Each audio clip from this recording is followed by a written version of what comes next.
नमस्कार दोस्तों, कैसे हैं आप सभी लोग। आप सभी लोगों का एक बार फिर से बहुत बहुत स्वागत है हमारे इस प्लेटफॉर्म पर, जहां पर हम ज्योग्राफी की एनसीईआरटी का अध्ययन कर रहे हैं। मैं उम्मीद कर रहा हूं कि आप सब लोग बहुत अच्छे होंगे और लगातार अपनी पढ़ाई को आगे बढ़ रहे होंगे और हर दिन कुछ ना कुछ नया सीख करके एग्ज़ाम के और करीब पहुंच रहे होंगे। क्लास को शुरू करने से पहले मैं आपसे माफ़ी चाहूँगा कि कल आपकी क्लास नहीं हो पाई। कारण ये था कि हमने परसों आपसे कहा था कि 12 बजे आपकी क्लास हम ले लेंगे, लेकिन हम वापस नहीं आ पाए, जिस वजह से आपकी क्लास नहीं हो पाई। पर आप परेशान मत होइएगा, हम आने वाले समय में एक एक्स्ट्रा क्लास लेकर के इस चीज़ को कंपनसेट कर देंगे, ताकि आपका जो नुकसान हुआ है वो कवर हो सके। बाकी आप जानते हैं कि हमारी क्लासेस रेगुलर ही चलती है और आने वाले समय में भी आपको यही रेगुलरिटी देखने के लिए मिलेगी। चलिए, टॉपिक की शुरुआत करते हैं। तो आपको याद होगा हम अपनी दूसरी इकाई का अध्ययन कर रहे हैं।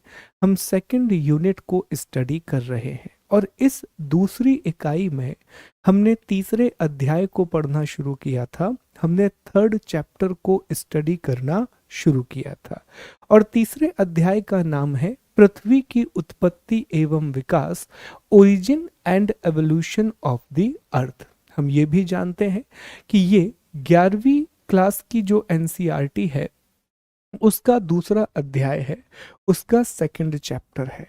पिछली कक्षा में हमने चर्चा कर ली थी कि ब्रह्मांड की उत्पत्ति कैसे हुई, यूनिवर्स का ओरिजिन कैसे हुआ। तो पहले एक बार जो हमने एक रिवाज बनाया था कि हम पुरानी चीज़ों को रिवाइज करेंगे, तो पहले हम रिवाइज करेंगे और फिर हम आगे बढ़ेंगे अगले टॉपिक की ओर, ठीक है। और दूसरी बात, अभी बीच में मैंने आपसे एक और वादा किया था कि हम मैपिंग भी लगातार करेंगे, लेकिन बीच की कुछ क्लासेस में मैंने मैपिंग को जानबूझ करके रोक दिया था। वो इसलिए कि पहले मैं चाह रहा था थोड़ा आपका रिदम बन जाए। अब चूंकि आपका रिदम बन गया है तो आज से हम उसे रिज्यूम करेंगे और भारत के मैप की जो यात्रा हमने शुरू की थी उसी को हम कंटिन्यू करना शुरू करेंगे। और आज हम यूनियन टेरिटरीज को डिस्कस करेंगे। आज हम केंद्र शासित प्रदेशों के नक्शों की बात कर रहे होंगे, ठीक है। तो दोस्तों, पिछली क्लास में हमने जो पढ़ा था पहले एक बार हम उसे रिकॉल करते हैं। तो सबसे पहले हमने आपको ये बताया था कि तीन शब्द होते हैं। एक शब्द होता है हाइपोथेसिस, एक शब्द होता है थ्योरी और एक शब्द होता है प्रिंसिपल या लॉ।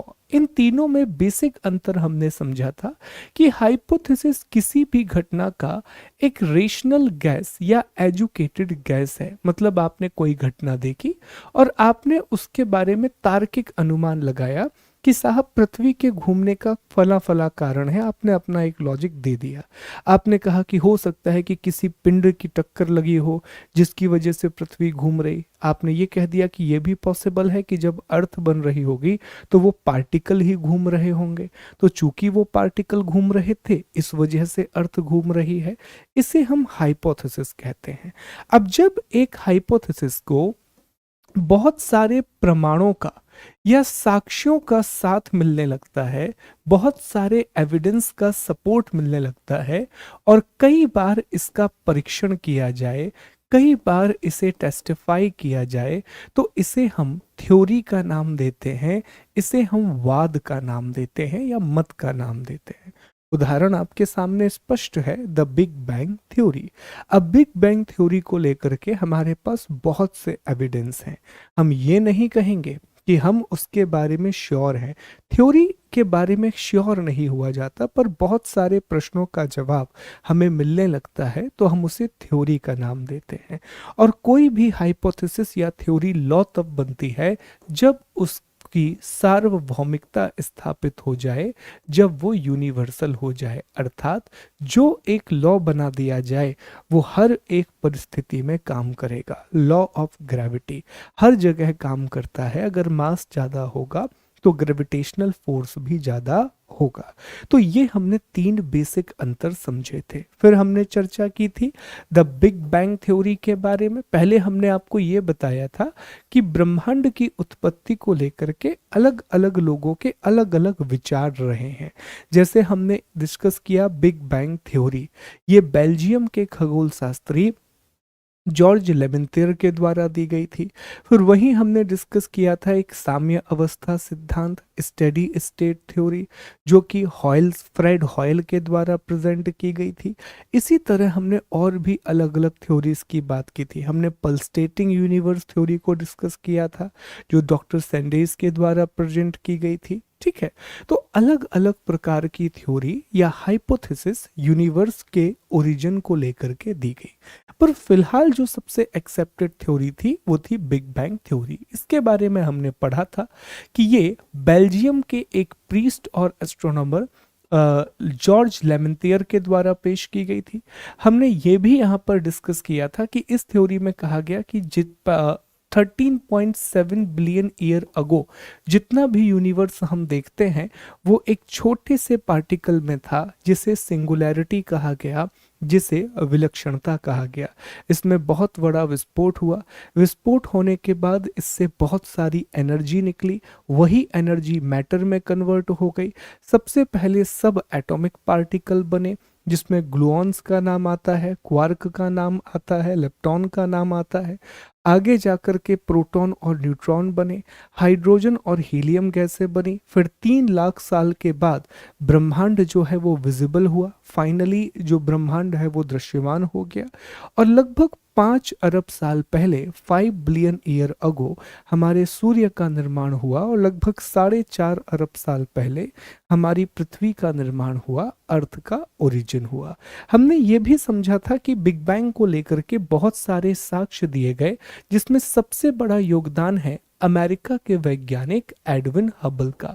एडविन हबल, जिनके नाम पर हबल टेलीस्कोप है, इन्होंने 1920-21 में ये बताया रेड शिफ्ट और ब्लू शिफ्ट की परिघटना के आधार पर कि आकाश गंगाएं एक दूसरे से दूर जा रही हैं, galaxies are going away from each other. और इसी के द्वारा पता पड़ा कि ब्रह्मांड का विस्तार हो रहा है, यूनिवर्स का एक्सपेंशन हो रहा है। और अगर ब्रह्मांड का विस्तार हो रहा है तो कहीं ना कहीं से तो इसकी शुरुआत हुई होगी। इसी बात को आधार बना करके जॉर्ज लेमेंटियर ने बिग बैंग थ्योरी पेश की थी, महाविस्फोट सिद्धांत पेश किया था। फिर हमने एक और चीज देखी थी, कॉस्मिक माइक्रोवेव रेडिएशन बैकग्राउंड। ये वो ऊर्जा के अवशेष हैं जो कि उस समय के हैं जब ब्रह्मांड का निर्माण हुआ था। तो उसके आधार पर भी बिग बैंग थ्योरी को सपोर्ट किया जाता है, महाविस्फोट सिद्धांत को सपोर्ट किया जाता है। इसी से जुड़ी हुई 2 एडिशनल बातों की चर्चा हमने की थी। एक हमने डिस्कस किया था कि जब ब्रह्मांड बना तो उस समय 4 बल प्रभावी थे। उस समय 4 बड़े फोर्सेस इफेक्टिव थे, जिसमें ग्रेविटेशनल फोर्स आता है, इलेक्ट्रोमैग्नेटिक फोर्स आता है, स्ट्रॉन्ग फोर्स आता है और वीक फोर्स आता है। यहीं पर हमने ये भी जाना था कि अभी भी हम उस पार्टिकल को नहीं खोज पाए हैं जो सबसे पहले बना या सबसे मौलिक कण है या फंडामेंटल पार्टिकल है। तो इसी की खोज के लिए 2010 में सर्न, जो कि पार्टिकल फिजिक्स की सबसे बड़ी लेबोरेटरी है, जेनेवा में एक एक्सपेरिमेंट शुरू हुआ जिसे लार्ज हेड्रॉन कोलाइडर कहते हैं, और गॉट पार्टिकल या हिग्स बोसान की खोज शुरू हुई। 2012 में हमें रिजल्ट मिला और उससे मिलता जुलता एक पार्टिकल मिला। याद रखिएगा, हिग्स बोसान नाम इसलिए है क्योंकि वो कण जो कि सबसे मौलिक कण है, जो दूसरे कणों को द्रव्यमान देता है, जो दूसरे पार्टिकल को मास देता है, इस थ्योरी को 2 लोगों ने पेश किया था, पीटर हिग्स और सत्येंद्रनाथ बोस। इसीलिए उसे हिग्स बोसान कहा जाता है। जबकि हमने ये भी डिस्कस किया था कि लियोन लिंडरमैन ने हिग्स बोसान के लिए एक शब्द का इस्तेमाल किया, द गॉड पार्टिकल, क्योंकि वो पहला ऐसा कण है जिससे पूरी दुनिया की रचना हुई है। आज ना एनसीईआरटी में, जब मैंने आपसे कहा था ना कि एनसीईआरटी की एक्सरसाइजेस भी बड़ी इंपॉर्टेंट होती है, तो आज आखिरी चैप्टर जब मैंने ये ख़त्म किया तो उसमें एक एक्सरसाइज लिखी हुई थी कि स्टार डस्ट के बारे में पता कीजिए, अलग से लिखा हुआ था। तो I search for the star dust, और एक बात पता पड़ी कि पूरी दुनिया में जो कुछ भी है, इवन हमारी ह्यूमन बॉडी, उसमें स्टार डस्ट का बहुत बड़ा योगदान है। तो हम डिस्कस करेंगे कि ये स्टार डस्ट क्या होता है, इसके बारे में हम क्लास के अंत में चर्चा करेंगे। तो अब मैं उम्मीद करता हूँ कि जितनी बातें हमने पिछली क्लास में पढ़ी थी वो आपने रिकॉल कर ली हैं और दोबारा से आपका दिमाग क्लास से कनेक्ट हो चुका है। ठीक है, चलिए तो अब हम टॉपिक को आगे बढ़ाएंगे दोस्तों। तो सर पिछली क्लास में हमने ब्रह्मांड की उत्पत्ति को तो डिस्कस कर लिया था, ओरिजिन ऑफ यूनिवर्स को डिस्कस कर लिया था।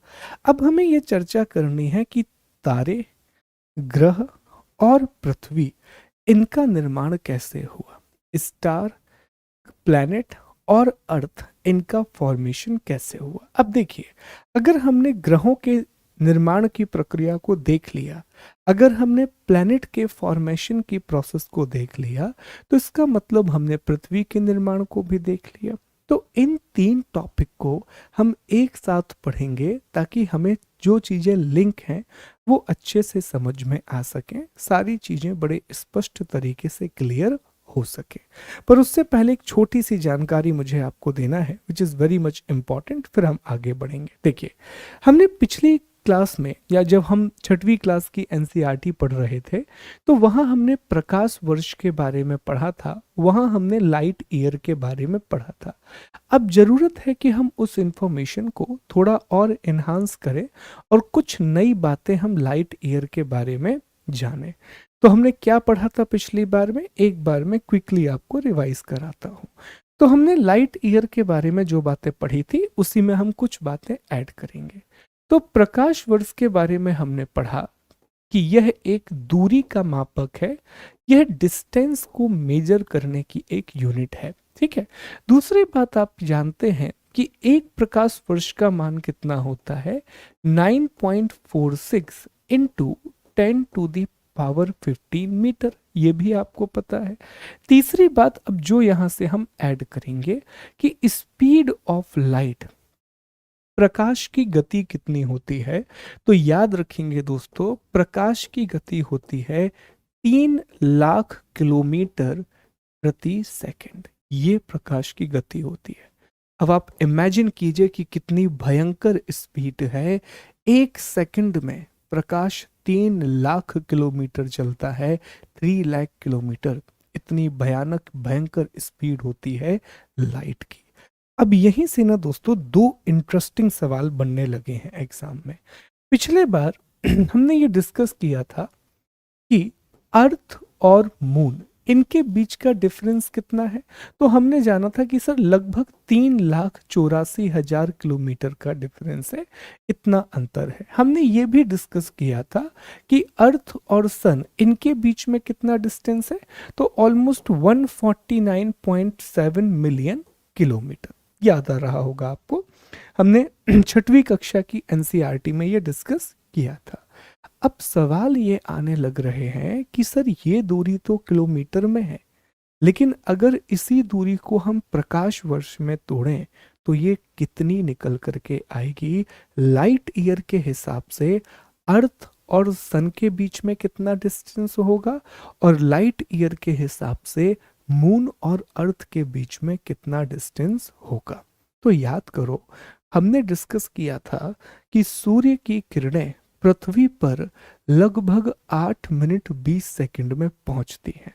तो अगर इतना समय इन्हें लग रहा है, इसका मतलब ये हुआ कि अगर पृथ्वी और सूर्य के बीच में प्रकाश वर्ष को मापा जाए, अर्थ और सन के बीच में लाइट ईयर को मेजर किया जाए, तो ये दूरी 8 मिनट 20 सेकंड निकल करके आएगी, 8 मिनट 20 सेकंड निकल करके आएगी। वहीं दोस्तों अगर हम मून और अर्थ के डिस्टेंस की बात करें तो ये है 1.25 सेकंड लाइट ईयर। मतलब प्रकाश को अगर हम पृथ्वी से चंद्रमा पर पहुंचाना चाहें तो 1.25 सेकंड लगेंगे। यही डिस्टेंस है लाइट ईयर के रूप में चंद्रमा और पृथ्वी के बीच में। तो ये इंफॉर्मेशन ना बड़ी इंपॉर्टेंट है। देखिए यहाँ पर इसको बनाया भी हुआ है कि अर्थ और मून, ये जो एग्जैक्ट समय लग रहा है ना, ये 1.255 सेकंड का समय है लाइट ईयर के रूप में। और यहाँ पर आप देखें लिखा हुआ है कि पृथ्वी और सूर्य, तो एग्जैक्ट ये है 8.3 लाइट ईयर, 8.3 मिनट। ओके, इसको और अगर हम स्पेसिफिक बात करें तो 8.311 ये एनसीईआरटी में लिखा हुआ है। तो ये विशेष तौर पर आप ध्यान रखेंगे क्योंकि यहाँ से भी अब प्रश्न बनने लगे हैं। पहले सिर्फ जो प्रश्न पूछे जाते थे वो किलोमीटर के रूप में पूछे जाते थे, अब लाइट ईयर के रूप में पूछे जाने लगे हैं। तो एक बार रिकॉल करेंगे मेरे साथ। अगर कोई आपसे पूछे कि चंद्रमा और पृथ्वी के बीच में कितने प्रकाश वर्ष की दूरी है, what is the distance between moon and the earth in term of the light year, तो जवाब देंगे 1.25 सेकेंड लाइट ईयर, 1.25 प्रकाश वर्ष, सेकंड प्रकाश वर्ष। फिर अगला सवाल आपसे पूछेगा कि बताइए पृथ्वी और सूर्य के बीच में कितने प्रकाश वर्ष की दूरी है, what is the distance between earth and the sun in term of the light year, तो जवाब क्या दे रहे होंगे कि दोनों के बीच में 8.31 मिनट प्रकाश वर्ष की दूरी है। ये आपका सही जवाब होगा। ठीक है, चलिए तो आगे बढ़ते हैं। अब नए टॉपिक को पढ़ना शुरू करते हैं और अब हमें चर्चा करनी है कि तारे, ग्रह, इन सभी का निर्माण कैसे हुआ, स्टार और प्लैनेट, इन सभी का ओरिजिन कैसे हुआ। बहुत ध्यान से समझने की आवश्यकता है क्योंकि बहुत छोटी छोटी बारीक बारीक चीजें हैं। तो मैं उम्मीद करूंगा कि आप लोग सभी बहुत फोकस होकर के इस टॉपिक को समझेंगे। चलो अब ध्यान दो, इसको बोर्ड पर समझने की कोशिश करते हैं। हमारी शुरुआत कहाँ से हुई, तो हमारी शुरुआत होगी दोस्तों बिग बैंग से। ठीक है, बिग बैंग कब हुआ था, तो आप बताएंगे सर 13.7 बिलियन ईयर अगो, 13.7 अरब साल पहले ब्रह्मांड में एक महाविस्फोट हुआ जिससे ब्रह्मांड बना, जिसे हम बिग बैंग के नाम से जानते हैं। अब हमने देखा था कि जैसे ही महाविस्फोट हुआ यहाँ से बहुत सारी एनर्जी रिलीज हुई, यहाँ से बहुत सारी ऊर्जा निकली, आगे जाकर के यही ऊर्जा पदार्थ में बदल गई, यही एनर्जी मैटर में कन्वर्ट हो गई। याद आ रहा है आप लोगों को, यही ऊर्जा पदार्थ में जाकर के बदल गई, मैटर में जाकर के बदल गई। और पदार्थ बने क्या, तो सर सबसे पहले कुछ सब एटॉमिक पार्टिकल बने, सबसे पहले कुछ सब एटॉमिक पदार्थ बने, जिसमें क्या आता है, जिसमें ग्लूऑन का नाम आता है, जिसमें लेप्टॉन का नाम आता है, जिसमें क्वार्क का नाम आता है। आगे जाकर के यही पदार्थ परमाणु बन गए और सबसे पहले हमें जो चीजें देखने मिली, हमें गैस देखने के लिए मिली ब्रह्मांड में, और गैस के साथ साथ डस्ट पार्टिकल, धूल के कण। और गैस भी कौन सी, हाइड्रोजन, और हाइड्रोजन के कुछ समय के बाद हीलियम जैसी गैसें हमें देखने के लिए मिली। मैं उम्मीद करता हूं कि ये बात आपको याद होगी जो हमने पिछली कक्षा में चर्चा की थी। बिग बैंग हुआ, बहुत सारी एनर्जी निकली, एनर्जी मैटर में कन्वर्ट हो गई, इसी मैटर के द्वारा हाइड्रोजन और हीलियम जैसी गैसें बनी, और इसी मैटर के द्वारा डस्ट पार्टिकल का निर्माण हुआ, इसी के द्वारा धूल के कणों का निर्माण हुआ। अब हमारे ब्रह्मांड में हमने चर्चा की थी कि एक सबसे इंपॉर्टेंट जो फोर्स है वो है गुरुत्वाकर्षण बल, वो है ग्रेविटेशनल फोर्स। अब क्या हुआ ये समझने की जरूरत है। देखिए, इसके बाद कहानी कुछ इस प्रकार से आगे बढ़ती है कि ये जो गैस के कण हैं और गैस और धूल के कण हैं, ये ग्रेविटेशनल फोर्स की वजह से, और दूसरा इसमें एक और फोर्स है कोहेसिव।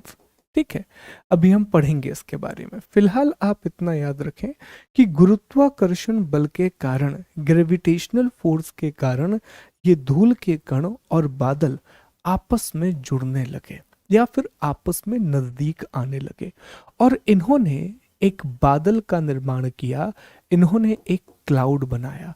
और ऐसे बादल को आप क्या कहेंगे, चूंकि ये बादल गैस और डस्ट पार्टिकल से बना हुआ ये बादल था, और इसी बादल को हम निहारिका कहते हैं, इसी को हम नेबुला के नाम से जानते हैं। यहां तक कनेक्ट कर पा रहे हैं कहानी को।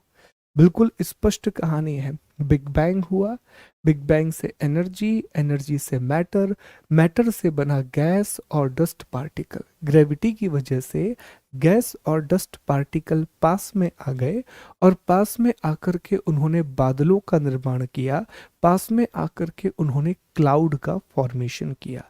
और गैस और धूल के कणों से बने हुए इस बादल को हम नेबुला का नाम देते हैं, निहारिका का नाम देते हैं। हम ये भी जानते हैं कि इसी नेबुला से दो इंपॉर्टेंट चीजें बनेंगी, एक तो तारा, और एक तारे नहीं, बहुत सारे तारे। और जब ये तारे आपस में जुड़ जाते हैं तो इसे हम आकाश गंगा का नाम देते हैं, गैलेक्सी का नाम देते हैं। अब हमें ये समझना है कि सर यहाँ तक तो हमें पता था कि इस नेबुला से तारे बनते हैं, आज आपने ये भी बता दिया कि ये नेबुला कैसे बनी। तो सर अब हमारे दिमाग में ये क्लियर है कि सबसे पहले पदार्थ कैसे बने। सर अब हमें ये भी पता है कि नेबुला कैसे बनी, और हमें ये भी पता है कि इस नेबुला से तारे, आकाशगंगा, ग्रहों, इन सब का निर्माण हुआ है। लेकिन प्रश्न हमारे दिमाग में ये है जो अब तक आपने नहीं बताया कि तारों का निर्माण कैसे हुआ, स्टार का फॉर्मेशन कैसे हुआ।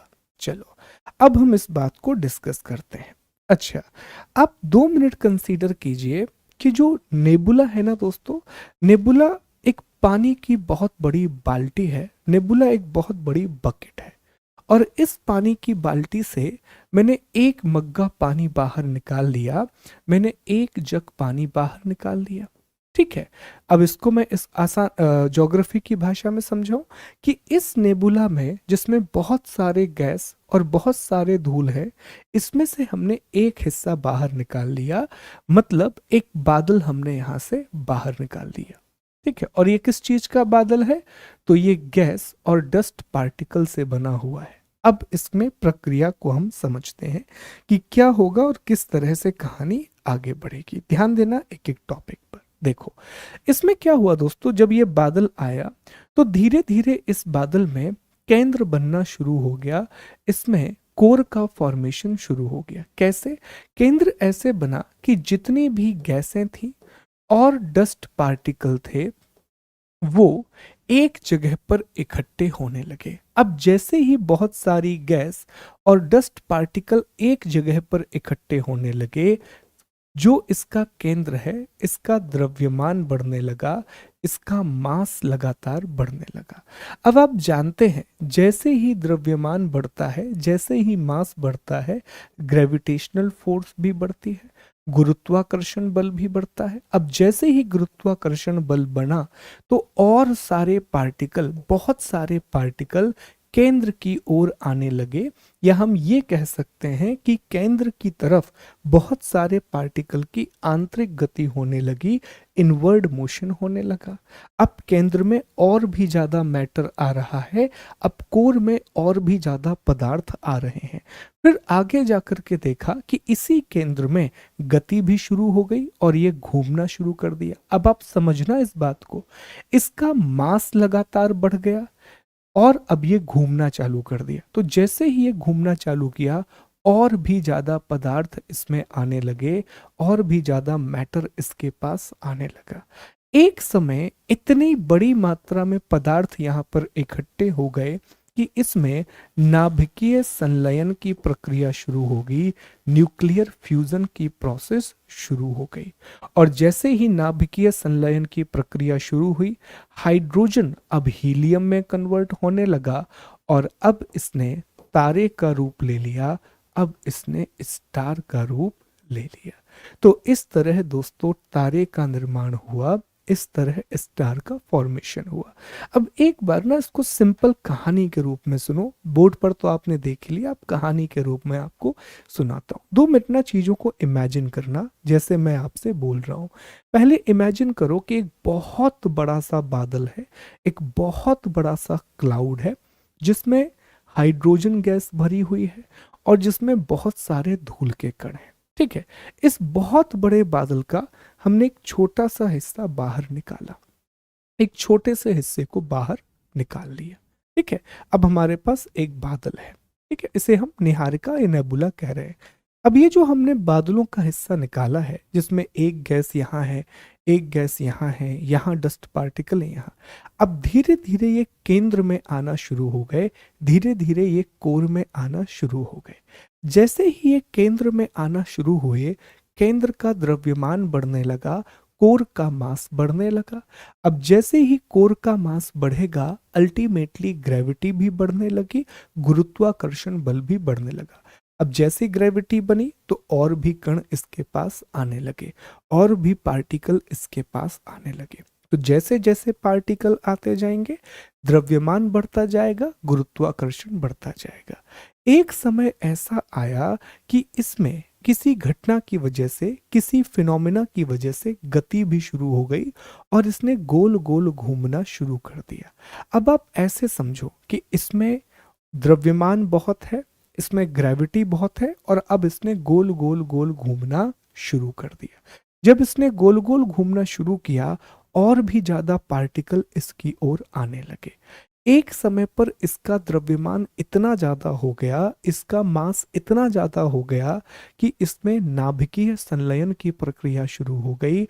हाइड्रोजन जो है वो हीलियम में कन्वर्ट हो गई, और जब इसमें नाभिकीय संलयन शुरू हुआ तो हमारे तारे का निर्माण हो गया, हमारे स्टार का फॉर्मेशन हो गया। तो इस तरह से हमारा तारा बना है, इस तरह से हमारे स्टार का फॉर्मेशन हुआ है। तो अगर आपसे कोई पूछे कि तारे का निर्माण कैसे हुआ, तो आप बताएंगे कि निहारिका से तारा बना है, नेबुला से बना है। और आप अब ये भी बता पाएंगे कि कैसे बना है, इस प्रोसेस को भी आप समझा पाएंगे। ठीक है सर, ये तो हम समझ गए कि तारा कैसे बना, ये तो हमें स्पष्ट हो गया कि स्टार कैसे बना। अब हमें यह समझना है कि सर ग्रहों का निर्माण कैसे हुआ, आखिर प्लेनेट का फॉर्मेशन कैसे हुआ। अब इसको समझो। देखो, तारे का निर्माण हो गया तो यहां बीच में मैं लिख रहा हूं सन। अब सन का फॉर्मेशन हो गया।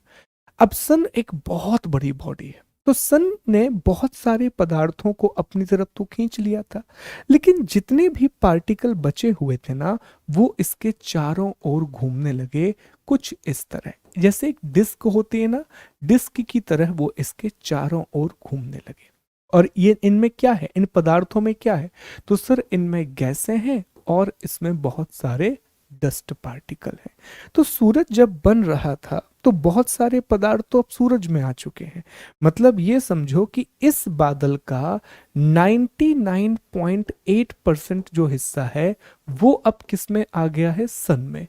और जो 0.2% हिस्सा बचा हुआ है वो अब सूर्य के चारों तरफ घूमने लगा, वो इस सन के चारों ओर इस तरह से रोटेट करने लगा, एक डिस्क की तरह से। अब इसमें अगली प्रक्रिया को सुनो। अब ये जो गैस और डस्ट के पार्टिकल है ना, इनके बीच में एक बल ने काम किया जिसे ससंजन का बल कहा जाता है, या जिसे इंग्लिश में कोहेजन कहा जाता है। ठीक है, कोहेजन या कोहेसिव, अधेसिव, कोहेसिव, इस प्रकार के फोर्स होते हैं। हो सकता है कि मेरा उच्चारण गलत हो, पर मोटे मोटे तौर पर उसे यही कहा जाता है, कोहेजन या कोहेसिव, अधेसिव, अधेजन, इस प्रकार के शब्द निकल करके आते हैं।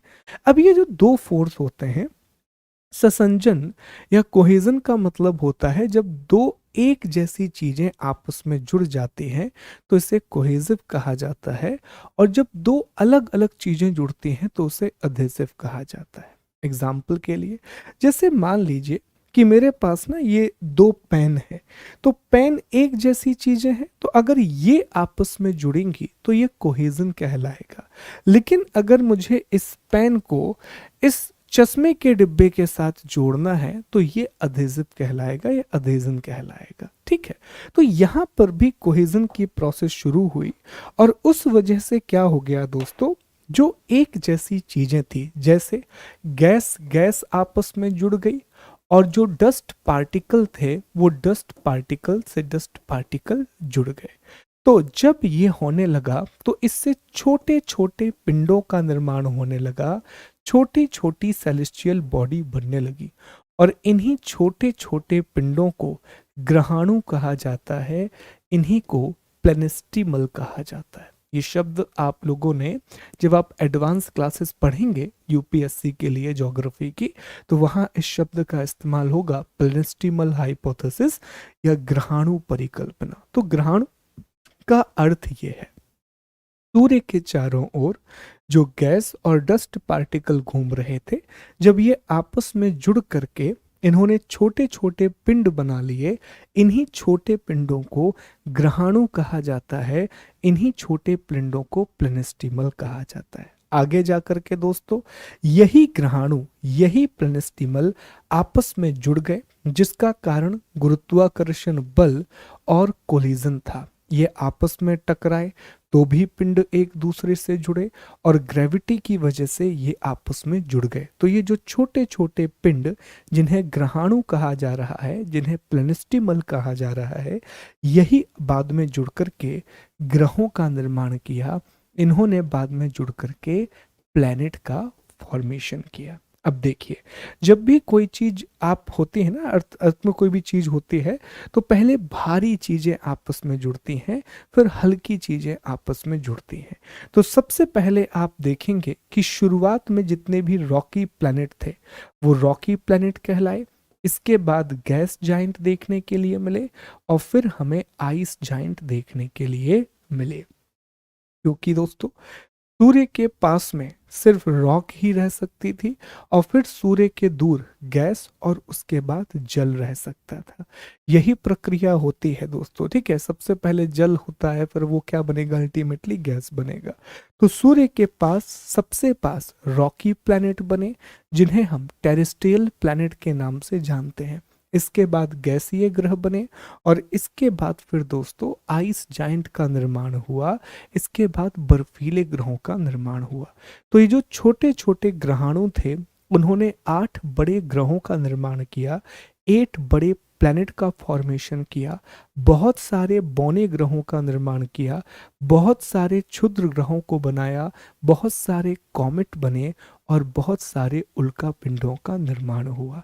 तो ये जो 0.2% हिस्सा है ना बादलों का, उनसे हमारा पूरा सौरमंडल बना हुआ है, उससे हमारा पूरा सोलर सिस्टम बना हुआ है। क्योंकि इस बादल का 99.8% हिस्सा किसमें समा गया था, सूरज में समा गया था। बाकी जो 0.2% हिस्सा है उसने सूरज के चारों तरफ घूमना शुरू किया। कोहेजन के कारण, अर्थात एक जैसे पदार्थों के जुड़ने के कारण गैसें आपस में जुड़ी, फिर जो डस्ट पार्टिकल थे वो आपस में जुड़े, फिर इन दोनों के बीच में भी टक्कर हुई, इन दोनों के बीच में ग्रेविटी ने काम किया, तो छोटे छोटे पिंडों का निर्माण हुआ, छोटे छोटे पार्टिकल का, सेलेस्टियल बॉडी का फॉर्मेशन हुआ। इन्हीं छोटे पिंडों को ग्रहाणु कहा जाता है। यही ग्रहाणु आगे जाकर के ग्रह बन गए और जो हिस्सा बच गया वो बौने ग्रह, उपग्रह और अदर सेलेस्टियल बॉडी के रूप में दिखाई देता है। तो यही है पूरी प्रक्रिया जिसके द्वारा हमारे पूरे ब्रह्मांड में तारों का निर्माण हुआ और तारों के चारों तरफ घूमने वाले आकाशीय पिंडों या खगोलीय पिंडों का निर्माण हुआ। मैं उम्मीद करता हूं कि ये प्रक्रिया आपको समझ में आई होगी, ये प्रोसेस आपको समझ में आई होगी, ठीक है। अब चलिए एक बार मैं इसको पीपीटी से आपको दिखा देता हूं कि किस तरह की घटनाएं हुई, किस तरह की प्रोसेस आगे बढ़ी, ठीक है। एक बार देखिए ध्यान से। तो यहाँ पर लिखा हुआ है कि ब्रह्मांड में बहुत सारी ऊर्जा और पदार्थ का असमान वितरण था। गुरुत्वाकर्षण के परिणाम स्वरूप पदार्थ एकत्रित हो गए, निहारिका का निर्माण हो गया, निहारिका से आकाशगंगा और तारों का निर्माण हुआ।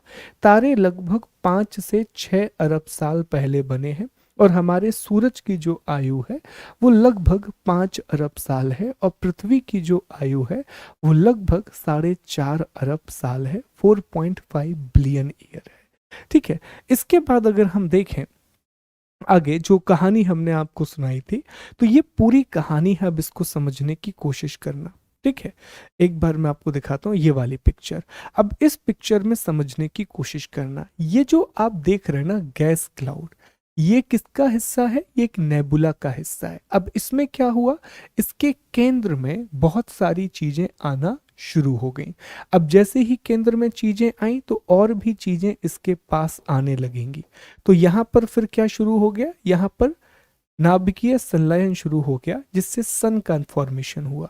और सन के चारों तरफ आप देखो इस तरह डिस्क के रूप में चीजों ने घूमना शुरू कर दिया। इस तरह चीजें चारों तरफ घूमने लगी। फिर इसी डिस्क से आप देखेंगे छोटे छोटे कणों का निर्माण हुआ, जिन्हें आज हम ग्रहों के नाम से जानते हैं। कोहिजन का मतलब होता है जब दो एक जैसी चीजें आपस में जुड़ती हैं। अधेजन का मतलब होता है जब दो अलग अलग चीजें आपस में जुड़ती हैं। एक डायग्राम के द्वारा बड़ा स्पष्ट है, ये कोहेजन है और ये अधेजन है। ठीक है, अब इसमें देखें ग्रहों का निर्माण। The star are localize lump of the gas within a nebula. The gravitational force within the lumps lead to the formation of a core to the gas cloud and a huge rotating disc of a gas and dust develop around the gas core. तारे निहारिका के अंदर gas के गुंथित झुंड हैं। इन गुंथित झुंडों में गुरुत्वाकर्षण बल से गैसीय बादल में कोर का निर्माण हुआ और इसी गैस कोर के चारों तरफ गैस और धूल के कणों की घूमती हुई तस्तरी विकसित हुई। अगली अवस्था में गैसीय बादल का संघनन शुरू हुआ और पदार्थ के छोटे गोलों का विकास ससंजन या अधेजन के कारण ग्रहाणु के रूप में हो गया। यही ग्रहाणु आगे जाकर के ग्रहों के रूप में बदल गए। तो अब आपको ये पूरी भाषा समझ में आएगी। मुझे पता है कि अगर 11th क्लास की एनसीईआरटी को जब हम खुद से पढ़ने की कोशिश करते हैं दोस्तों, तो यहाँ हम अटकते हैं। और क्या होता है कि जब हम पहली बार एनसीईआरटी पढ़ते हैं तो हमारा बहुत ज़्यादा ध्यान ना तथ्यों पर होता है, क्योंकि जब हम कॉम्पिटिटिव एग्जाम की तैयारी शुरू करते हैं तो हमारे दिमाग में यही भरा जाता है कि हमें तथ्यों के पीछे भागना है। तो हम इन छोटी छोटी बातों को जो बहुत इंपॉर्टेंट है, अब जब हम यहाँ से प्रश्न बनाएंगे अभी, तो आप देखोगे कि कितने अच्छे स्टेटमेंट वाले प्रश्न बन रहे हैं। उस प्रक्रिया को हम मिस कर जाते हैं। तो अब मैं उम्मीद करूंगा कि ये पूरी प्रोसेस आपको पता रहेगी। एक बार मैं क्विकली स्टोरी को रिवाइंड करता हूँ ताकि दिमाग में पूरी कहानी स्पष्ट हो जाए, फिर हम टॉपिक को आगे बढ़ाएंगे। तो ब्रीफली हमने ये डिस्कस किया कि साहब बिग बैंग हुआ, बिग बैंग से बहुत सारा मैटर बना। इस मैटर में गैस और डस्ट पार्टिकल थे। गैस और डस्ट पार्टिकल आपस में जुड़ करके नेबुला बन गए। इसी नेबुला में जब बहुत सारी गैस और डस्ट पार्टिकल पास में आ गए तो एक कोर का निर्माण हुआ। इसी कोर में आगे जाकर के नाभिकीय संलयन शुरू हुआ, जिससे तारे का निर्माण हुआ। इसी तारे के चारों ओर जितना हिस्सा बचा हुआ था गैस के बादल का, वो चारों ओर घूमने लगा। इसमें दो बलों ने काम किया, एक तो गुरुत्वाकर्षण बल और एक ससंजन का बल, जिसे gravitational force and cohesive force कहा जाता है, जिस वजह से पहले छोटे छोटे पिंडों का निर्माण हुआ, जिसे ग्रहाणु कहा जाता है, प्लेनेस्टिमल कहा जाता है। आगे जाकर के यही ग्रहाणु 8 बड़े ग्रहों में सामने आए, 8 बड़े प्लैनेट्स बन गए और बाकी चीजें उपग्रह, बौने ग्रह और अन्य खगोलीय पिंडों के रूप में बची रह गई। तो ये है पूरी कहानी formation of the star and formation of the planet की। एक बार मैं ये चाहता हूं कि मैं आपको 1 मिनट का समय दे रहा हूं, आपको ज्यादा समझ में नहीं आएगा डायग्राम से, पर फिर भी ये पूरी कहानी 1 मिनट बिल्कुल शांति से अपने दिमाग में रिकॉल करो, ताकि कोई भी डाउट आपके पास ना रह जाए। और अगर पॉसिबल है ना, वीडियो को पॉज करो, एक पेपर लो, ये करो दोस्तों, मैं आपसे रिक्वेस्ट कर रहा हूँ कि ये करो, वीडियो को पॉज करो, एक पेपर लो और उसमें ये बनाओ कि अच्छा पहले क्या हुआ, बिग बैंग हुआ, फिर उससे ये पूरी कहानी। ठीक है, ये पूरी कहानी एक बार रिकॉल करो। मैं आपको 1 मिनट का समय दे रहा हूँ, या फिर वीडियो पॉज कर लो और फिर चीज़ों को आगे बढ़ाओ। ठीक है, तो अब मैं उम्मीद कर रहा हूँ कि जो काम अभी मैंने आपको करने दिया था वो आप लोगों ने कर लिया होगा, इधर इसी टाइम पीरियड में, या फिर आपने वीडियो को पॉज करके इस पूरी प्रोसेस को रिकॉल किया होगा। या कहीं पर भी आपको डाउट है ना, तो वीडियो को आप रिवाइंड करके देख सकते हो। ये ऑनलाइन क्लासेस का सबसे अच्छा फ़ायदा क्या है कि आप दोबारा चीज़ों को उसी स्पीड पर रिवाइंड कर सकते हो जैसा कि हमने आपको पढ़ाया था। ठीक है, अब हम आगे बढ़ेंगे। हमने ये डिस्कस कर लिया कि ब्रह्मांड कैसे बना, हमने ये भी जान लिया कि तारे कैसे बने, यहाँ तक कि हमने ये भी समझ लिया कि ग्रहों का निर्माण कैसे हुआ, आखिरकार प्लैनेट का फॉर्मेशन कैसे हुआ। अब हमें थोड़ा सा डिटेल में ये जानने की ज़रूरत है कि हमारी पृथ्वी की उत्पत्ति कैसे हुई, हमारा अर्थ का ओरिजिन किस प्रकार से हुआ। तो अर्थ के ओरिजिन में हम क्या क्या पढ़ेंगे, पहले मैं एक छोटी सी आउटलाइन आपको देता हूँ ताकि आपको समझ में आ जाए कि अब कहानी किस दिशा में आगे जाने वाली है। तो देखो दोस्तों, सबसे पहले हिस्से में तो हम यही समझेंगे कि जो हमारी प्यारी अर्थ है, इसका निर्माण कैसे हुआ, इसका फॉर्मेशन कैसे हुआ। तो इसमें भी ना हमें दो प्रकार की हाइपोथेसिस देखने के लिए मिलेंगी। एक तो रिलीजियस हाइपोथेसिस जो हमारे काम की नहीं है, धार्मिक संकल्पनाएं, हर एक धर्म का अपना एक तरीका है पृथ्वी की उत्पत्ति को बताने का, जो हमें नहीं पढ़ना है। फिर हम पढ़ेंगे साइंटिफिक हाइपोथेसिस, अर्थात वैज्ञानिक संकल्पनाएं। तो इसमें भी बहुत सारे लोगों की संकल्पनाएं हम पढ़ेंगे।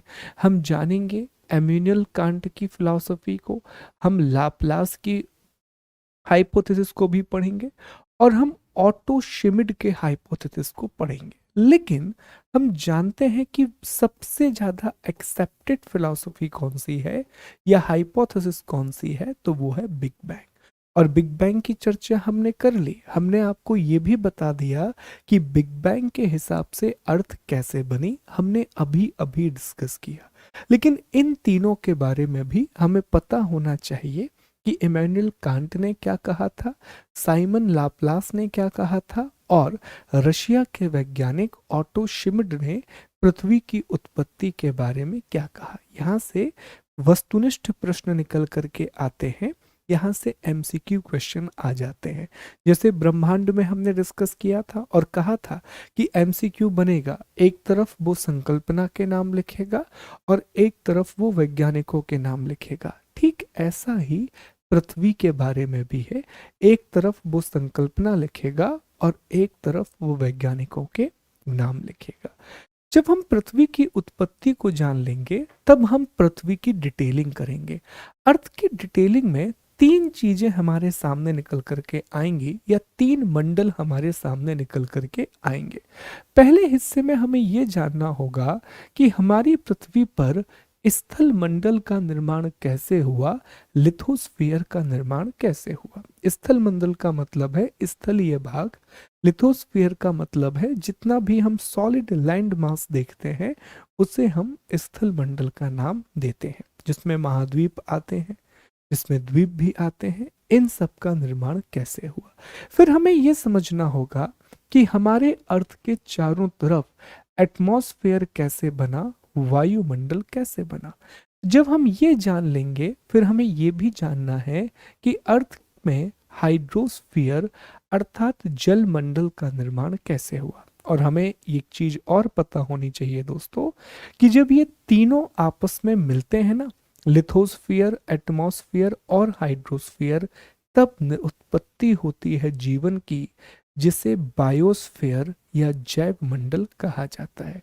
तो जब हम ये सारी चीजें जान लेंगे तो अंत में हम डिस्कस करेंगे कि पृथ्वी पर जीवन की उत्पत्ति कैसे हुई, लाइफ कैसे बनी। ठीक है, ये हमारा आगे का पूरे 3-4 टॉपिक हैं जो ब्रीफली हमने आपको समझा दिए। और इसी के साथ ये जो चैप्टर हम पढ़ रहे हैं ना, इसका 95% हिस्सा कंप्लीट हो जाएगा। फिर बस एक टॉपिक बचेगा जो है एवोल्यूशन ऑफ द अर्थ, पृथ्वी का उद्भव, जिसमें हमें भूगर्भिक समय सारणी पढ़नी होती है, जियोलॉजिकल टाइम स्केल पढ़नी होती है। कहने को वो टॉपिक 20 मिनट का है और मैं चाहूँ तो आज ही की क्लास में कंप्लीट करा दूंगा, लेकिन नहीं कराऊंगा क्योंकि वो 20 मिनट का टॉपिक जरूर है लेकिन बहुत मुश्किल टॉपिक है। उसमें बहुत सारे टर्म आपको याद करने पड़ेंगे। इवन कल की क्लास जो आपकी होगी, जो 20 मिनट की ही क्लास होगी, उसमें सिर्फ हम जियोलॉजिकल टाइम स्केल डिस्कस करेंगे। 20 मिनट इसलिए क्योंकि कल आपके लिए होमवर्क ज़्यादा बड़ा होगा कि वो सारे शब्द आपको याद करने होंगे। प्री कैम्ब्रियन का मतलब क्या होता है, ठीक है, होलोसीन का मतलब क्या होता है, ये सारी चीज़ें आपको याद करनी पड़ेगी। मुश्किल है, लेकिन याद रखिएगा दोस्तों, कोई भी विषय आप पढ़ेंगे कुछ चीज़ें बड़ी अच्छी आएंगी, बड़ा अच्छा लगेगा, सुकून मिलेगा पढ़ के आपको, और कुछ चीज़ें ऐसी आएंगी जो आपसे ये कहेंगी कि यार ये विषय तो बहुत बुरा है, इसको छोड़ देते हैं। लेकिन आपको याद है ना कि जब हम एक बहुत बड़ी सफ़र पर चलते हैं ना दोस्तों, तो बट नेचुरल सी बात है कि आपको फूल मिलेंगे, पर फूल के साथ साथ कांटे भी मिलेंगे, और हमें दोनों को पार करना है। ठीक है, तो कल का टॉपिक मुश्किल होगा, लेकिन मुझे आप सभी पर पूरा भरोसा है कि उस वीडियो को भी आप देखेंगे, इम्पॉर्टेंट है, समझेंगे और याद करने की कोशिश करेंगे। कल की क्लास में मेरा काम कम है, आपका काम ज़्यादा रहेगा। ठीक है, तो अभी लेकिन हम इतने टॉपिक को कवर करते हैं। पहले हम ये समझेंगे अर्थ कैसे बनी, फिर अर्थ के एक एक स्फीयर को, पृथ्वी के एक एक मंडल को समझना हम शुरू करेंगे। चलो ध्यान दो, अब एक एक करके पढ़ते हैं।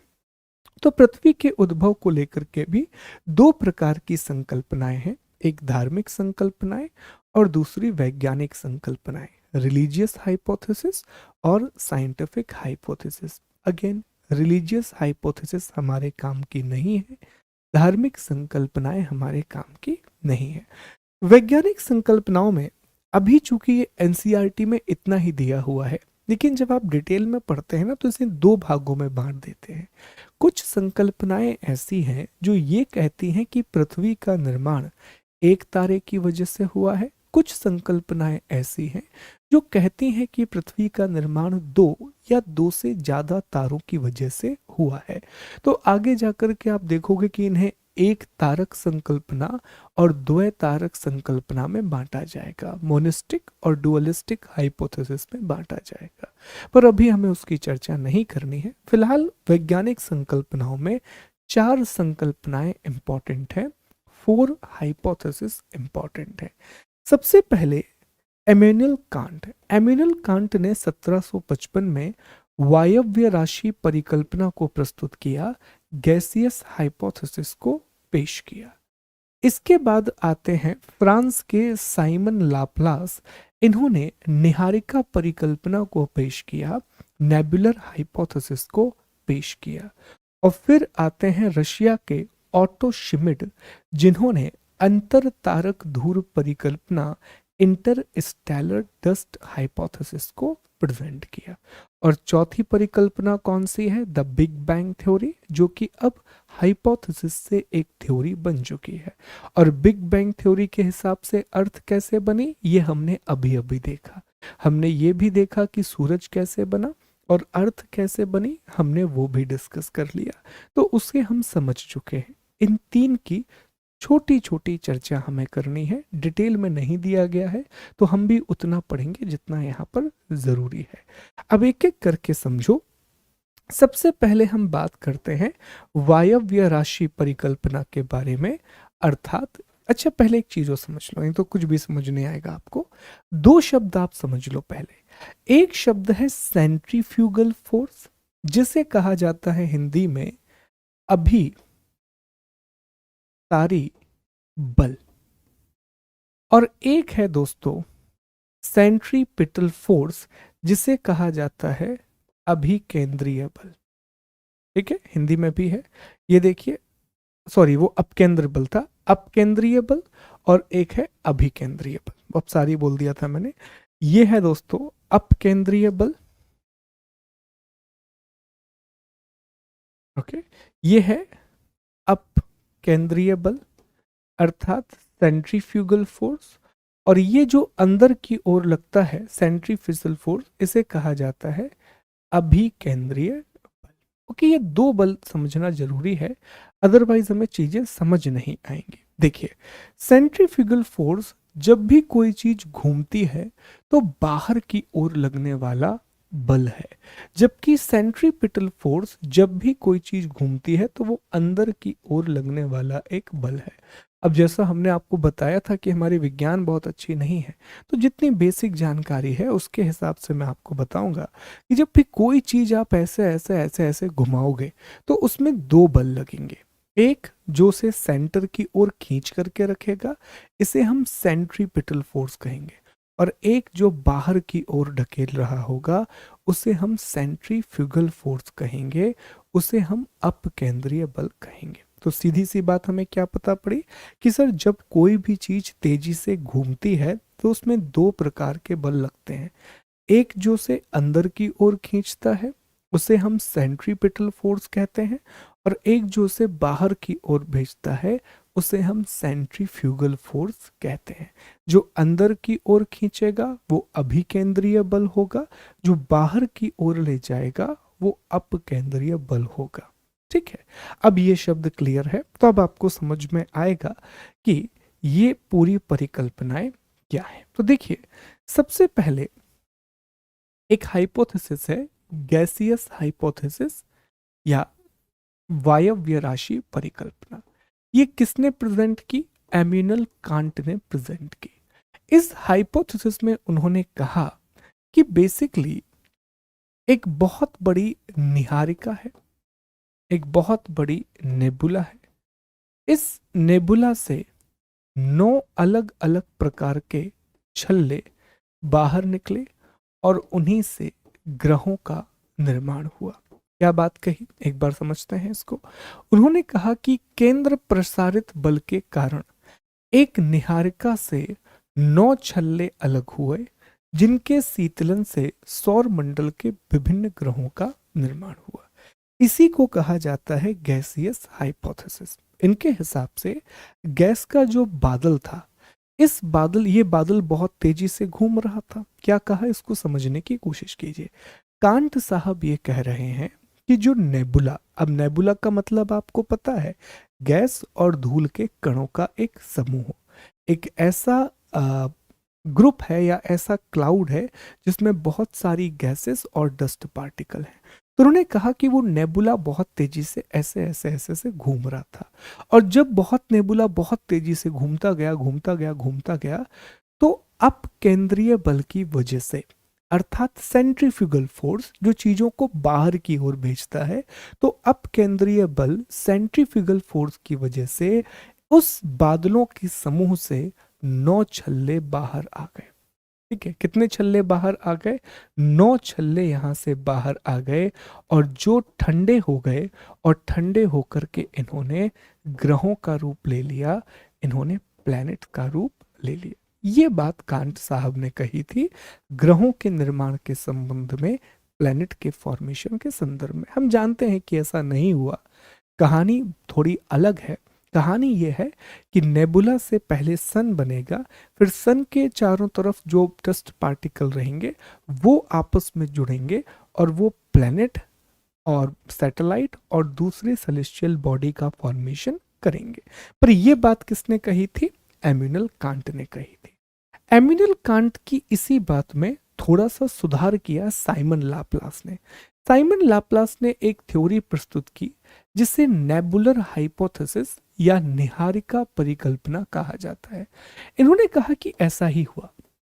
उन्होंने कहा कि एक निहारिका थी, निहारिका बहुत तेजी से घूम रही थी, और चूंकि वो बहुत तेजी से घूम रही थी तो अब केंद्रीय बल सेंट्रीफ्यूगल फोर्स की वजह से एक बहुत बड़ा रिंग, एक बहुत बड़ा छल्ला यहां से बाहर आया, और बाद में यही रिंग 9 अलग अलग ग्रहों में टूट गया, और बाद में इसी से बहुत सारे उपग्रह बन गए, और बाद में इसी से अदर सेलेस्टियल बॉडी बन गई। ये बात किसने कही? साइमन लाप्लास ने कही। तो साइमन लाप्लास ने थोड़ा सा सुधार किया, थोड़ा सा रिफॉर्म किया। किसकी बात में? उन्होंने सुधार किया एम्यूनल कांट की बात में। कांट साहब ने यह कहा था कि नेबुला से सीधे 9 छल्ले बाहर निकले। इन्होंने कहा कि नहीं, नेबुला से सिर्फ एक रिंग आया, या एक आप कह सकते हैं लम्प्स अर्थात गुंथा बाहर आया, और उसी से फिर बहुत सारे ग्रह, उपग्रह और अन्य खगोलीय पिंडों का निर्माण हुआ। इसलिए जब भी आप इनको पढ़ते हैं, इन्हें हमेशा साथ में पढ़ा जाता है। पहले पढ़ा जाता है एम्यूनल कांट की वायव्य राशि परिकल्पना, गैसियस हाइपोथेसिस ऑफ एम्यूनल कांट, और उसके बाद पढ़ी जाती है दोस्तों साइमन लाप्लास की निहारिका परिकल्पना, nebular hypothesis of Simon Laplace. तो बहुत आसान है, मैं उम्मीद करूंगा कि इसमें कोई भी कंफ्यूजन नहीं होगा, क्योंकि बहुत इजी है जो हमने अभी एक्सप्लेन किया है। अब तीसरी परिकल्पना जो है वो थोड़ी इंपॉर्टेंट और थोड़ी इंटरेस्टिंग भी है, और इस परिकल्पना का नाम है इंटरस्टेलर हाइपोथेसिस, अंतर तारक परिकल्पना। एक फिल्म जरूर देखना, खासतौर पर ये चैप्टर पढ़ने के बाद, और दो तीन फिल्में देखना एक्चुअली मैं आपको सजेस्ट करूंगा। एक आप फिल्म देखना Interstellar, I think Christopher Nolan की फिल्म है वो, इंटरस्टेलर देखिएगा। फिर एक फिल्म आप देखिएगा ग्रेविटी। इन दोनों फिल्मों को आप ध्यान से देखना, और बाद में ना अगर समझ में ना आए तो इनके एक्सप्लेनेशन सर्च करना। इसमें बहुत सारी थ्योरीज और बहुत सारी हाइपोथेसिस का इस्तेमाल किया गया है जो हम यहाँ पर पढ़ रहे हैं। ठीक है, ये फिल्म एक बार में समझ में नहीं आएगी, 2 से 3 बार जब आप देखोगे तब आपको समझ में आएगा व्हाट अ ग्रेट विजन, कितनी बड़ी बात इन फिल्मों में कही गई है। ठीक है, ऐसे ही बाद में आपको एक फिल्म देखने में कहूंगा matrix, one of the most beautiful movie, जो ओरिजिन ऑफ लाइफ या पृथ्वी और जीवन की उत्पत्ति को दर्शाती है। ठीक है, बहुत अच्छी इंटरेस्टिंग सी फिल्म है, जिसमें बहुत सारी बातें ना मुंडक उपनिषद और बुद्धिस्ट फिलॉसफी से ली गई हैं। ऐसी ही एक फिल्म जो फिलॉसफी पर बनी हुई है, जो भारत की एक बहुत शानदार फिल्म है, उस मूवी का नाम है तुम्बाद। वो भी आप देखेंगे तो वहां से भी बहुत सारी लर्निंग आपको देखने के लिए मिलेगी। ठीक है, अच्छी फिल्में हैं, जब देखते हैं तब हमें इनका इंसाइट समझ में आता है कि what actually they want to tell us. ठीक है, तो इंटरस्टेलर जरूर देखिएगा। अब इस परिकल्पना को समझते हैं, जो है इंटरस्टेलर हाइपोथेसिस, अंतर तारक परिकल्पना। क्या है समझें। तो ये प्रस्तुत किसने की, इसे ऑटो सिमिड ने प्रेजेंट किया था, जो रूस के एक कह सकते हैं वैज्ञानिक थे, उन्होंने प्रेजेंट किया था। उन्होंने ये कहा कि देखिए साहब, आप इसे निहारिका भी कह सकते हैं या फिर इसे गैलेक्सी भी कह सकते हैं। उन्होंने कहा निहारिका या गैलेक्सी ये जब बन चुकी थी तो इसके पास से हमारा सूरज गुजरा, इसके पास से हमारा सन गुजरा, और जब सूरज इसके पास से गुजरा तो बहुत सारे धूल के कण और बादलों को या गैसों को इसने अपनी तरफ खींच लिया, और जब सूरज बाहर चला गया यहाँ, तो वो जो गैस के कण और धूल के कण थे वो इसके चारों तरफ घूमने लगे, और यहीं से फिर ग्रहों का निर्माण हुआ, यहीं से फिर प्लैनेट का फॉर्मेशन हुआ। ये थ्योरी किसने प्रेजेंट की थी, ऑटो शिमिड ने। ऑटो शिमिड ने कहा कि ये आकाशगंगा है, सूरज इसके चारों ओर घूम रहा था, सूरज जैसे ही इसके पास गया, एक नेबुला या आकाशगंगा के पास गया, तो वहां से बहुत सारी गैस और बहुत सारे डस्ट पार्टिकल को उसने खींच लिया। अब वो डस्ट पार्टिकल और गैस सूर्य के चारों तरफ चक्कर लगाने लगे, और धीरे धीरे करके उनमें गुरुत्वाकर्षण की वजह से या ससंजन की वजह से ग्रहों का निर्माण हुआ, प्लैनेट का फॉर्मेशन हुआ। ये परिकल्पना किसकी है, तो ये जो हाइपोथेसिस है वो ऑटो शिमिड की हाइपोथेसिस है। तो निहारिका परिकल्पना जो लाप्लास ने दी थी, ये सब कुछ लिखा हुआ है यहाँ पर। अंतर तारक धूल परिकल्पना, इंटरस्टेलर डस्ट हाइपोथेसिस, जो रूस के ऑटो शिमिड के द्वारा पेश की गई थी। तो ये है दोस्तों पृथ्वी की उत्पत्ति से जुड़ी हुई संकल्पनाएं। लेकिन याद रखिएगा, सबसे एक्सेप्टेड थ्योरी कौन सी है, तो आप कहेंगे कि सबसे स्वीकार्य जो परिकल्पना है वो निश्चित तौर पर बिग बैंग थ्योरी है, वो महाविस्फोट सिद्धांत है। और बिग बैंग थ्योरी हमने अभी डिस्कस की, आपने इसको बनाया भी कि बिग बैंग थ्योरी से अर्थ कैसे बनी।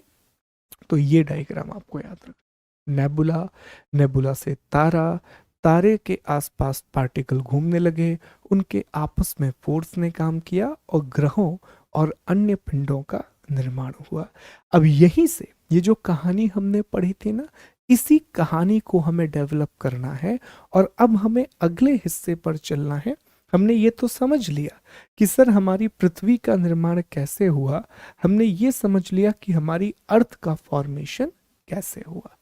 अब हमें यह समझना है कि हमारी पृथ्वी पर स्थल मंडल, जल मंडल, वायुमंडल और जैव मंडल का विकास कैसे हुआ। 2 मिनट दीजिए, इसके बाद हम इस टॉपिक को आगे बढ़ाते हैं। 1 सेकंड दीजिएगा दोस्तों।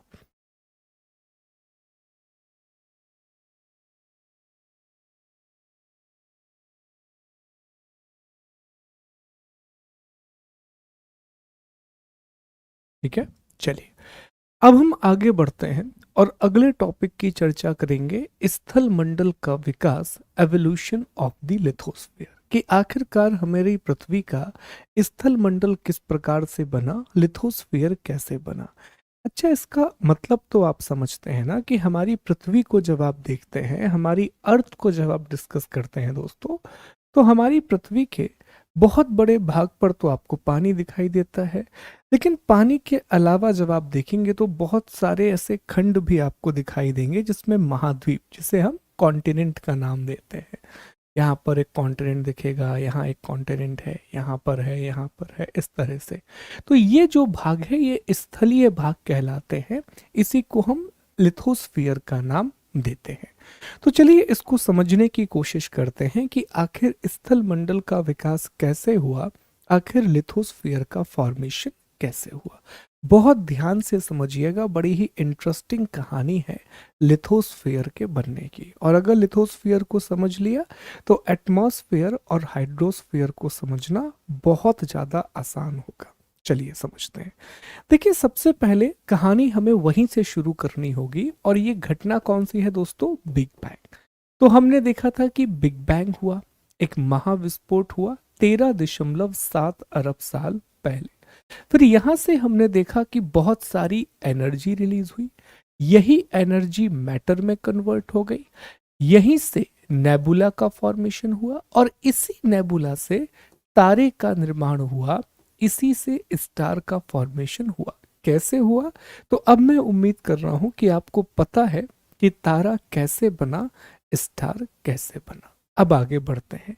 फिर हमने ये डिस्कस किया था कि साहब लगभग 5 अरब साल पहले हमारे तारे अर्थात सूर्य का निर्माण हुआ, अर्थात सन का फॉर्मेशन हुआ। और इसी सूरज के चारों ओर जो अलग अलग ग्रहाणु बने, जो अलग अलग प्लेनेस्टिमल बने, और जब ये ग्रहाणु आपस में जुड़ रहे थे, जब ये आपस में जुड़े, तो इन ग्रहाणुओं के आपस में जुड़ने से ग्रहों का निर्माण हुआ, और इन्हीं ग्रहों में हमारी एक पृथ्वी भी शामिल थी, हमारी एक अर्थ भी शामिल थी। अब इसको समझने की कोशिश करना। देखो, जब ये छोटे छोटे पार्टिकल आपस में जुड़ रहे होंगे ना दोस्तों, ये छोटे छोटे पार्टिकल क्या है, इन्हीं को हमने प्लेनेस्टिमल या ग्रहाणु का नाम दिया। तो जब ये पार्टिकल आपस में जुड़ रहे थे तो बहुत सारी ऊष्मा, बहुत सारी हीट यहां से रिलीज हुई। तो जब शुरुआत में पृथ्वी बनी, जब शुरुआत में दोस्तों अर्थ बनी, तो बेसिकली आपने पृथ्वी के बारे में पढ़ा होगा कि ये एक आग का गोला थी। अर्थ जो है वो बहुत ज्यादा गर्म थी। इनिशियल जो अर्थ थी वो बहुत ज्यादा गर्म थी। इसके चारों तरफ एक बहुत पतला सा वायुमंडल था, एक बहुत थिन एटमॉस्फेयर था, और इसमें सिर्फ दो गैस थी, एक हाइड्रोजन और एक हीलियम। अब आगे क्या हुआ इसको समझने की कोशिश करते हैं। देखिए, जैसे जैसे चीजें आगे बढ़ती गई, चूंकि पृथ्वी बहुत गर्म है, अर्थ अभी बहुत ज्यादा गर्म है, पृथ्वी इतनी गर्म है कि जितनी भी चट्टानें थी और जितने भी मैटर थे वो पिघलने लगे। ठीक है, जितने भी यहाँ पर मैटर था वो सारा का सारा मैटर कैसा हो गया, वो सारा का सारा मैटर मेल्ट हो गया। अब दोस्तों, जैसे ही पदार्थ पिघलते हैं ना, तो हमारे पानी में भी एक गुण होता है, या हर चीज में एक गुण है। जितनी भी हल्की चीजें होती हैं वो ऊपर आ जाती हैं, और जितनी भी भारी चीजें होती हैं वो नीचे की ओर चली जाती हैं। तो क्या हुआ, जब ये पदार्थ पिघले तो जितनी भी हल्की हल्की चीजें थी वो ऊपर आ गई, और जितनी भी भारी चीजें थी उन्होंने पृथ्वी के बीच में या आंतरिक भाग में चली गई। तो यहीं पर हमारा पहला चीज बनता है कि पृथ्वी का जो ऊपरी हिस्सा है, जिसे हम भूपर्पटी कहते हैं, उसमें हमेशा आपको लाइट मैटर देखने मिलेगा, जबकि पृथ्वी का जो आंतरिक हिस्सा है, जिसे हम कोर कहते हैं, उसमें हैवी मेटल देखने के लिए मिलती है। और याद रखना, पदार्थों के इस अलग होने की प्रक्रिया को, मैटर के डिफरेंट होने की प्रक्रिया को एक नाम दिया गया है, प्रथम विभेदन। क्या नाम दिया गया है, प्रथम विभेदन, इंग्लिश में इसे नाम दिया गया है फर्स्ट डिफरेंशिएशन। क्या नाम दिया गया है? First differentiation. तो ये बात आपको समझ में आई। यहां पर हमने आपको ये बताने की कोशिश की है कि अर्थ का क्रस्ट कैसे बना और पृथ्वी का कोर कैसे बना। तो अब तक हमने कहानी में ये समझा दोस्तों कि साहब, जब सूर्य के चारों ओर वो गैस और धूल के कण घूम रहे थे तो वो आपस में जुड़े। आपस में जब जुड़े तो ग्रहाणु का निर्माण हुआ, प्लेनेस्टिमल का फॉर्मेशन हुआ। जब प्लेनेस्टिमल आपस में जुड़े तो पृथ्वी का निर्माण हुआ, अर्थ का फॉर्मेशन हुआ। अब आप सोच के देखो कि जब इतने सारे पिंड आपस में जुड़ेंगे, मतलब जुड़ने का मतलब क्या हुआ? दोनों टकराएंगे, आपस में टकराएंगे तो बहुत सारी एनर्जी रिलीज होगी, बहुत सारी हीट रिलीज होगी। तो जब ये सारे पिंड आपस में टकरा करके गोल बने तो बहुत सारी हीट निकली। हीट इतनी ज्यादा थी कि अर्थ पर जितना भी मैटर था वो सारी चीजें पिघल गई, वो सारी चीजें मेल्ट हो गई। और पिघलने में ये होता है दोस्तों कि जो भी चीजें भारी होती हैं वो नीचे की ओर बैठती हैं और जो चीजें हल्की होती हैं वो ऊपर की ओर आ जाती हैं। तो जितने भी हैवी मेटल थे, भारी चीजें थी, वो पृथ्वी के अंदर चली गई और जितनी भी लाइट मेटल थी वो पृथ्वी के ऊपर आ गई। तो जो लाइट मेटल हैं वो आज भी हमें क्रस्ट के रूप में देखने के लिए मिलती हैं और जो भारी चीजें हैं, हैवी मेटल है, उसी से हमारे पृथ्वी का कोर बना है, उसी से हमारी अर्थ का कोर का निर्माण हुआ है, जिसमें निकल जैसी चीजें पाई जाती हैं, फेरस जैसी चीजें पाई जाती हैं। और जब दोस्तों पदार्थ अलग हो रहे थे, मतलब हल्के पदार्थ ऊपर आ रहे थे और भारी पदार्थ नीचे जा रहे थे, तो पदार्थों के अलग होने की प्रक्रिया को, मैटर के सेपरेशन की प्रोसेस को ही हम डिफरेंशिएशन कहते हैं, विभेदन के नाम से जानते हैं। लेकिन अभी भी अर्थ का पूरा फॉर्मेशन नहीं हुआ था, अभी बहुत कुछ होना बाकी था। तो अब अगली प्रोसेस क्या है, इसको समझने की कोशिश करिएगा। अब देखिए, जैसे ही ये विभेदन हो गया तो इसके बाद धीरे धीरे पृथ्वी ठंडी होने लगी। ठीक है, धीरे धीरे जो अर्थ थी वो कूल होने लगी और अपने स्वरूप में आने लगी। अब जैसे ही पृथ्वी ठंडी हो ही रही थी, माना जाता है कि एक बहुत बड़ा पिंड आकर के पृथ्वी से टकराया। वो पिंड इतना बड़ा था कि पृथ्वी पर उसका बहुत बड़ा प्रभाव हुआ, जिसे बिग इम्पैक्ट के नाम से जाना जाता है। और माना जाता है कि जब वो पिंड पृथ्वी से टकराया तो इतनी बड़ी मात्रा में पदार्थ बाहर निकला कि पृथ्वी के चारों ओर बहुत सारे कण घूमने लगे और यही कण आपस में जुड़ करके चंद्रमा बन गए, मून बन गए। तो अब जब इतना बड़ा पार्टिकल पृथ्वी से टकराया तो एक बार फिर से अर्थ में बहुत सारी हीट जनरेट हो गई। इसी हीट की वजह से एक बार फिर से जितना भी मैटर था वो पिघलने लगा, वो मेल्ट होने लगा। और जब इस बार पदार्थ पिघला तो फिर से विभेदन की क्रिया हुई, फिर से डिफरेंशिएशन की प्रोसेस हुई। जितने भी लाइट मेटल थे वो ऊपर आ गए, जितने भी हैवी मेटल थे वो नीचे आ गए। और इसी प्रक्रिया के वजह से परतदार पृथ्वी का निर्माण हुआ, लेयर्ड अर्थ बनी और हमारी पृथ्वी में 3 परतें बन गईं। सबसे ऊपरी परत को क्रस्ट कहा जाता है, मध्य परत को मेंटल या प्रवार कहा जाता है और आंतरिक परत को कोर कहा जाता है। तो अब इस प्रक्रिया को एक बार मैं पीपीटी में दिखाता हूं ताकि सारी बातें स्पष्ट हो सकें कि आखिरकार लिथोस्फीयर का निर्माण कैसे हुआ। देखिए बहुत खूबसूरत है, हिंदी और इंग्लिश में अलग अलग मैंने डायग्राम बना दिया है ताकि आपको समझ में आ जाए। अच्छा, एक छोटा सा काम अब मैं और कर रहा हूं दोस्तों, ये शायद आपको और बेहतर लगेगा। 2 चीजें बड़ी अच्छी मैं कर रहा हूं, आप कमेंट करके जरूर बताइएगा।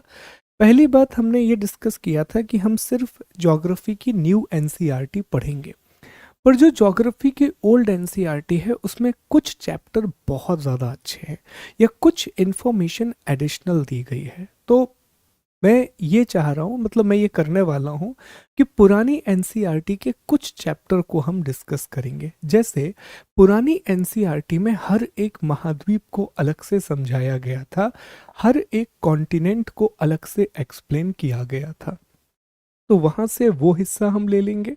दूसरी बात, कुछ और चीज़ें हैं जो वहाँ से हम लेंगे। एक और काम अब जो हम करने वाले हैं, अभी तक आपने देखा होगा कि इस प्रकार की भाषा आपको देखने मिल रही थी। अब हम भाषा नहीं देंगे, हम इस तरह से शॉर्ट नोट के रूप में आपको नोट्स देंगे, और जो भी रीडिंग मटेरियल रहेगा तो वो तो एज इट इज़ आपको मिलेगा, जिसमें एनसीईआरटी की भाषा रहेगी। तो ये कुछ चेंजेस आएंगे। हम पुरानी एनसीईआरटी का भी रेफरेंस लेंगे, आपको ओल्ड एनसीईआरटी नहीं पढ़ना है। दूसरा रेफरेंस हम क्या करेंगे कि इस तरह से शॉर्ट नोट आपको देना शुरू करेंगे ताकि आपके लिए और आसान हो सके।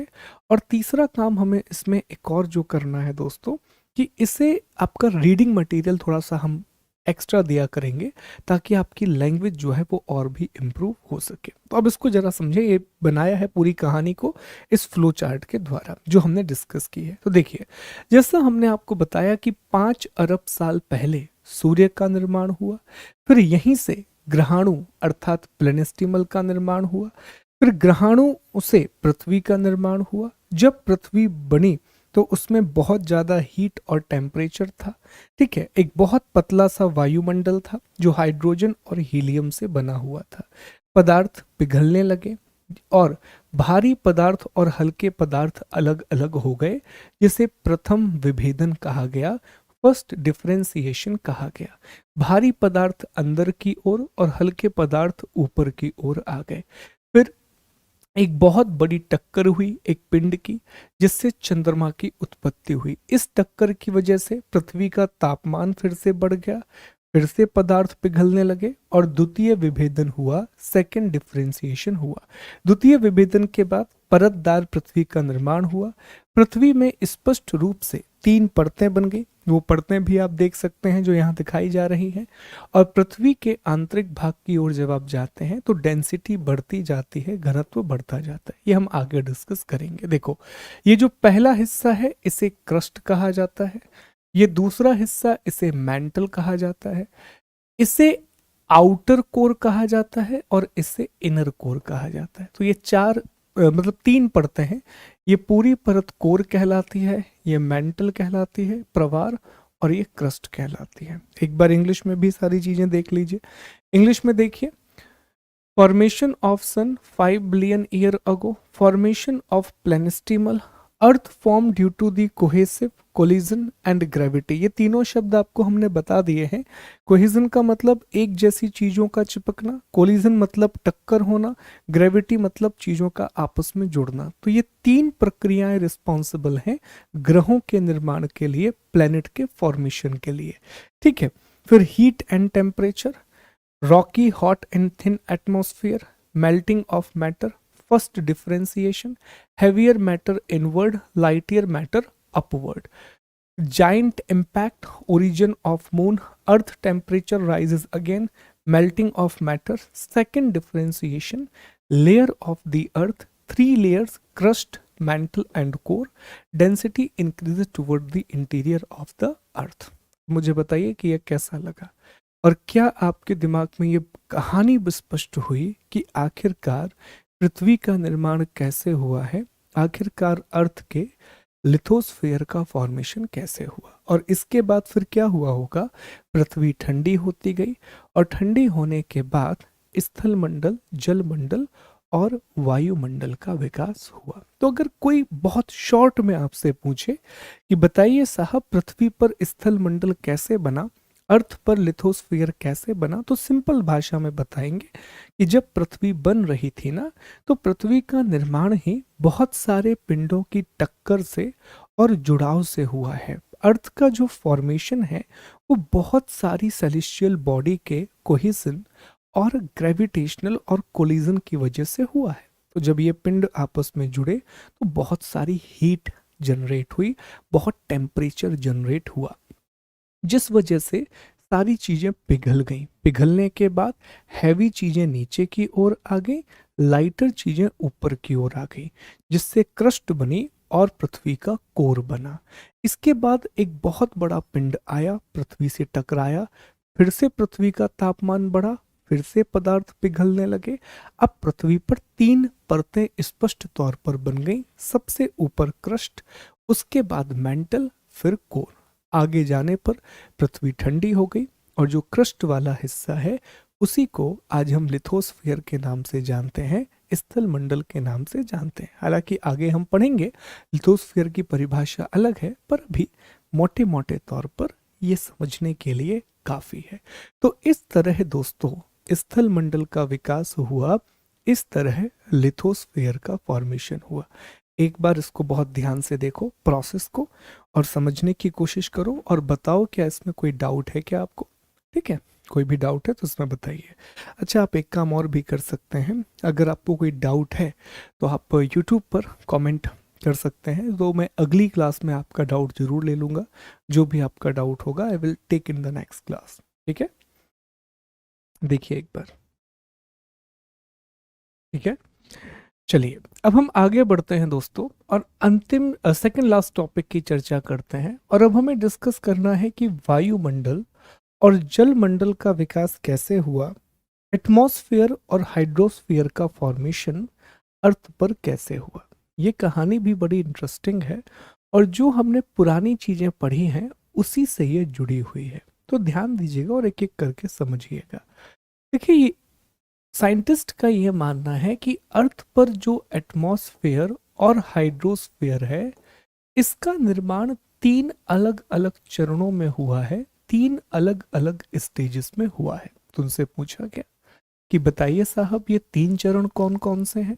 तो उन्होंने बताया कि सबसे पहले चरण में जो हमारा पुराना वायुमंडल था, जो हमारा प्रिमिटिव या स्टार्टिंग का एटमॉस्फेयर था, वह खत्म हुआ, उसका ह्रास हुआ। ये पहला चरण है। फिर दूसरे चरण में माना जाता है कि हमारे वायुमंडल का निर्माण हुआ, हमारे करंट एटमॉस्फेयर का फॉर्मेशन हुआ।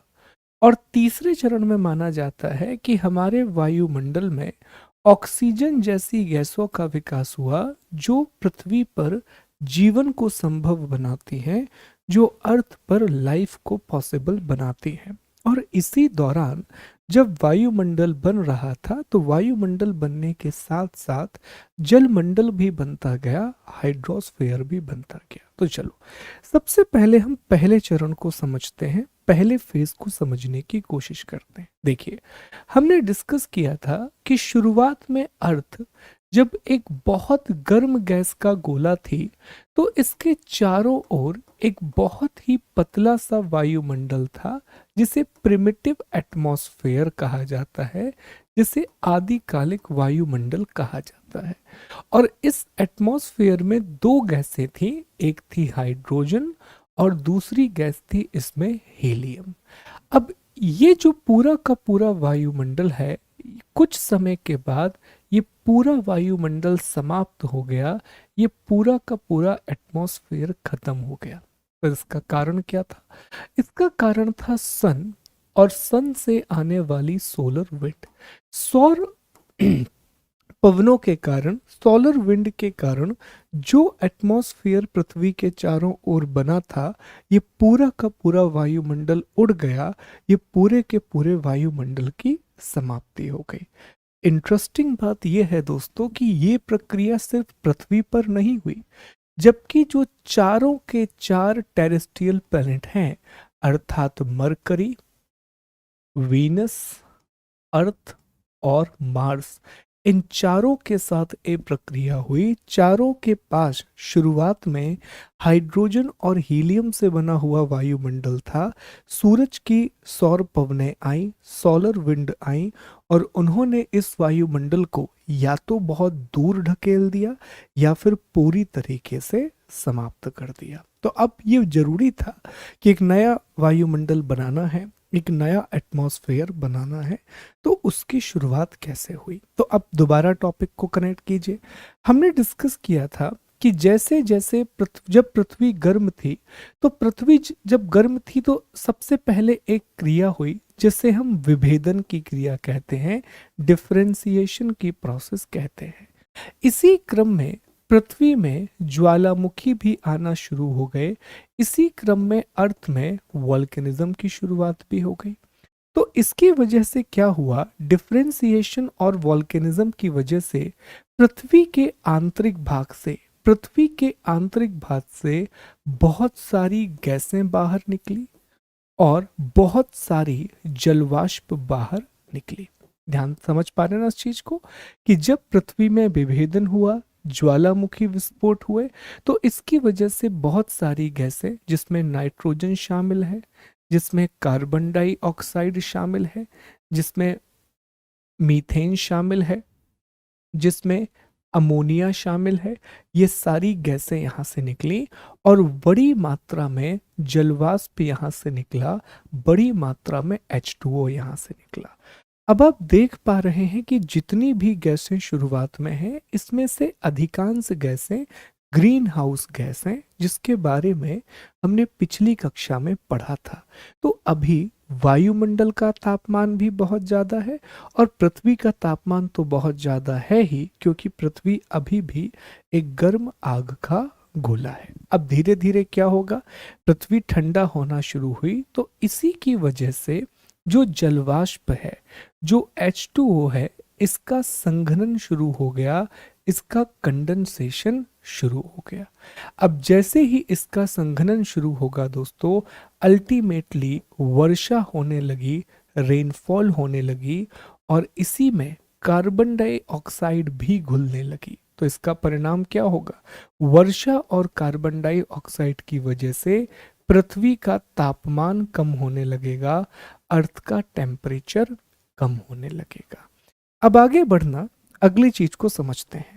जब बहुत सारी वर्षा होगी, तो आपको याद है हमने एक जाइंट इम्पैक्ट के बारे में डिस्कस किया था कि हमारी पृथ्वी से एक बहुत बड़ा पिंड आकर के टकराया था, जिस वजह से पृथ्वी पर बहुत गड्ढे या डिप्रेशन आए। तो यही पानी जो गिरा, वो इन डिप्रेशन में भरना शुरू हो गया, वो इन गर्तों में भरना शुरू हो गया।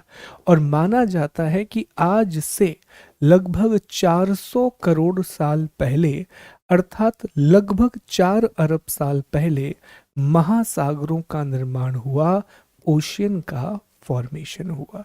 तो इस तरह से हमारा वायुमंडल भी बन गया और हमारा ओशियन भी बन गया। लेकिन अभी भी एक बहुत बड़ी समस्या है कि हमारे वायुमंडल में ऑक्सीजन नहीं है, और अगर ऑक्सीजन नहीं होगी तो जीवन की शुरुआत कैसे होगी या मानव कैसे धरती पर आ पाएगा। तो चलिए अब इस बात को भी हम समझते हैं तीसरे चरण में, थर्ड स्टेज में। अब हमने देखा कि महासागरों का निर्माण हो चुका है और ओशन का निर्माण हो चुका है। तो सबसे पहले लगभग 380 करोड़ साल पहले जीवन की जो शुरुआत हुई वो महासागर में हुई। महासागर में सबसे पहले जीवन की शुरुआत होती है, ओशियन में सबसे पहले लाइफ शुरू होती है, प्रोकैरियोटिव, यूकैरियोटिव, इस तरीके से ओशियन में जिंदगी की शुरुआत हुई, जीवन की शुरुआत हुई। और इसी शुरुआती दौर में माना जाता है कि एक जीव आया महासागर में, जिसे फाइटो प्लैंकटन कहा जाता है। इनके बारे में आपने जरूर सुना होगा, जिन्हें फाइटो प्लैंकटन कहा जाता है। दोस्तों, ये एक ऐसा जीव है जिसमें क्लोरोफिल पाया जाता है, जिसमें क्लोरोफिल की उपस्थिति होती है। इसी क्लोरोफिल और सूर्य के प्रकाश की मदद से ओशियन में प्रकाश संश्लेषण शुरू हो गया, महासागरों में फोटोसिंथेसिस की शुरुआत हुई। इसी प्रकाश संश्लेषण की वजह से जो फाइटोप्लैंक्टन थे, उन्होंने कार्बन डाइऑक्साइड को सोखना शुरू किया और ऑक्सीजन बनाना शुरू किया।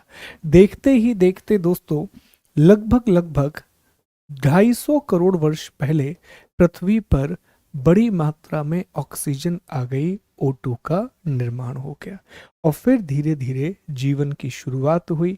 मानव आया, और सॉरी, बहुत सारे जीव आए और बिल्कुल अंत में इसमें मानव भी आ गया, बिल्कुल आखिरी में ह्यूमन भी आ गया।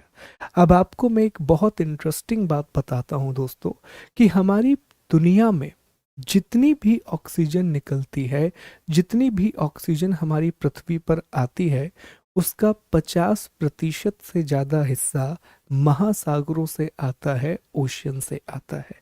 अब इस प्रक्रिया को थोड़ा मैं आपको समझाने की कोशिश करता हूँ। देखिए, एक डायग्राम के द्वारा हम इसे समझते हैं। पहले तो ये स्पष्ट है कि सबसे पहले पृथ्वी और अन्य पार्थिव ग्रहों से आदिकालिक वायुमंडल की समाप्ति हुई, अर्थात प्रीमोर्डियल एटमॉस्फेयर खत्म हुआ। कारण क्या था? Solar wind.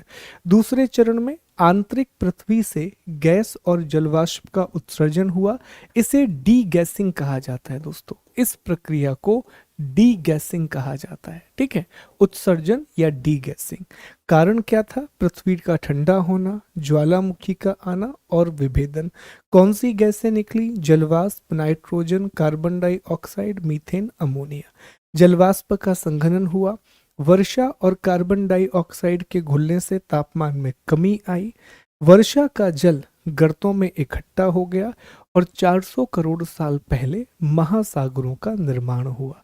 इसके बाद जैसा हमने आपको बताया कि 380 करोड़ साल पहले महासागरों में जीवन की शुरुआत हुई।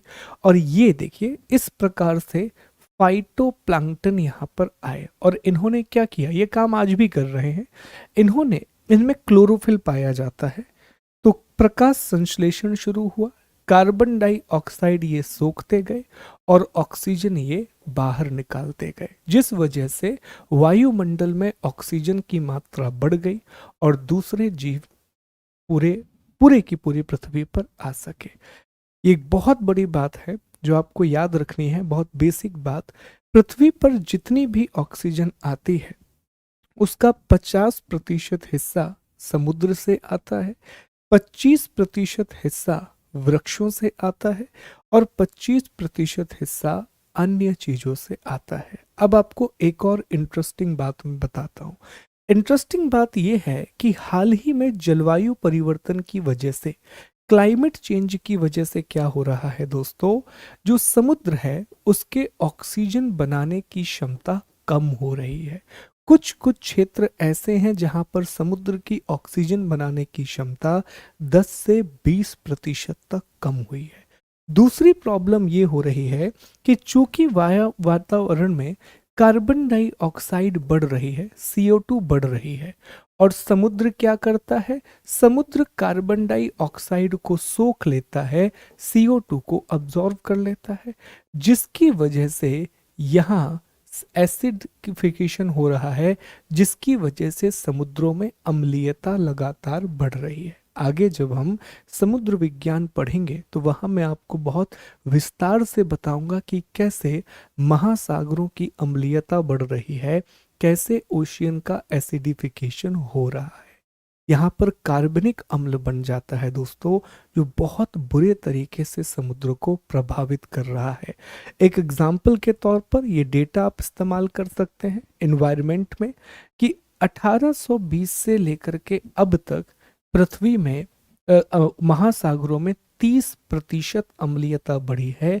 30% जो एसिडिटी है वो बढ़ चुकी है, और इसका प्रभाव उन जीवों पर विशेष तौर पर होता है जो कैल्शियम कार्बोनेट से बने होते हैं। जैसे कि इसमें सबसे अच्छा उदाहरण है प्रवाल का।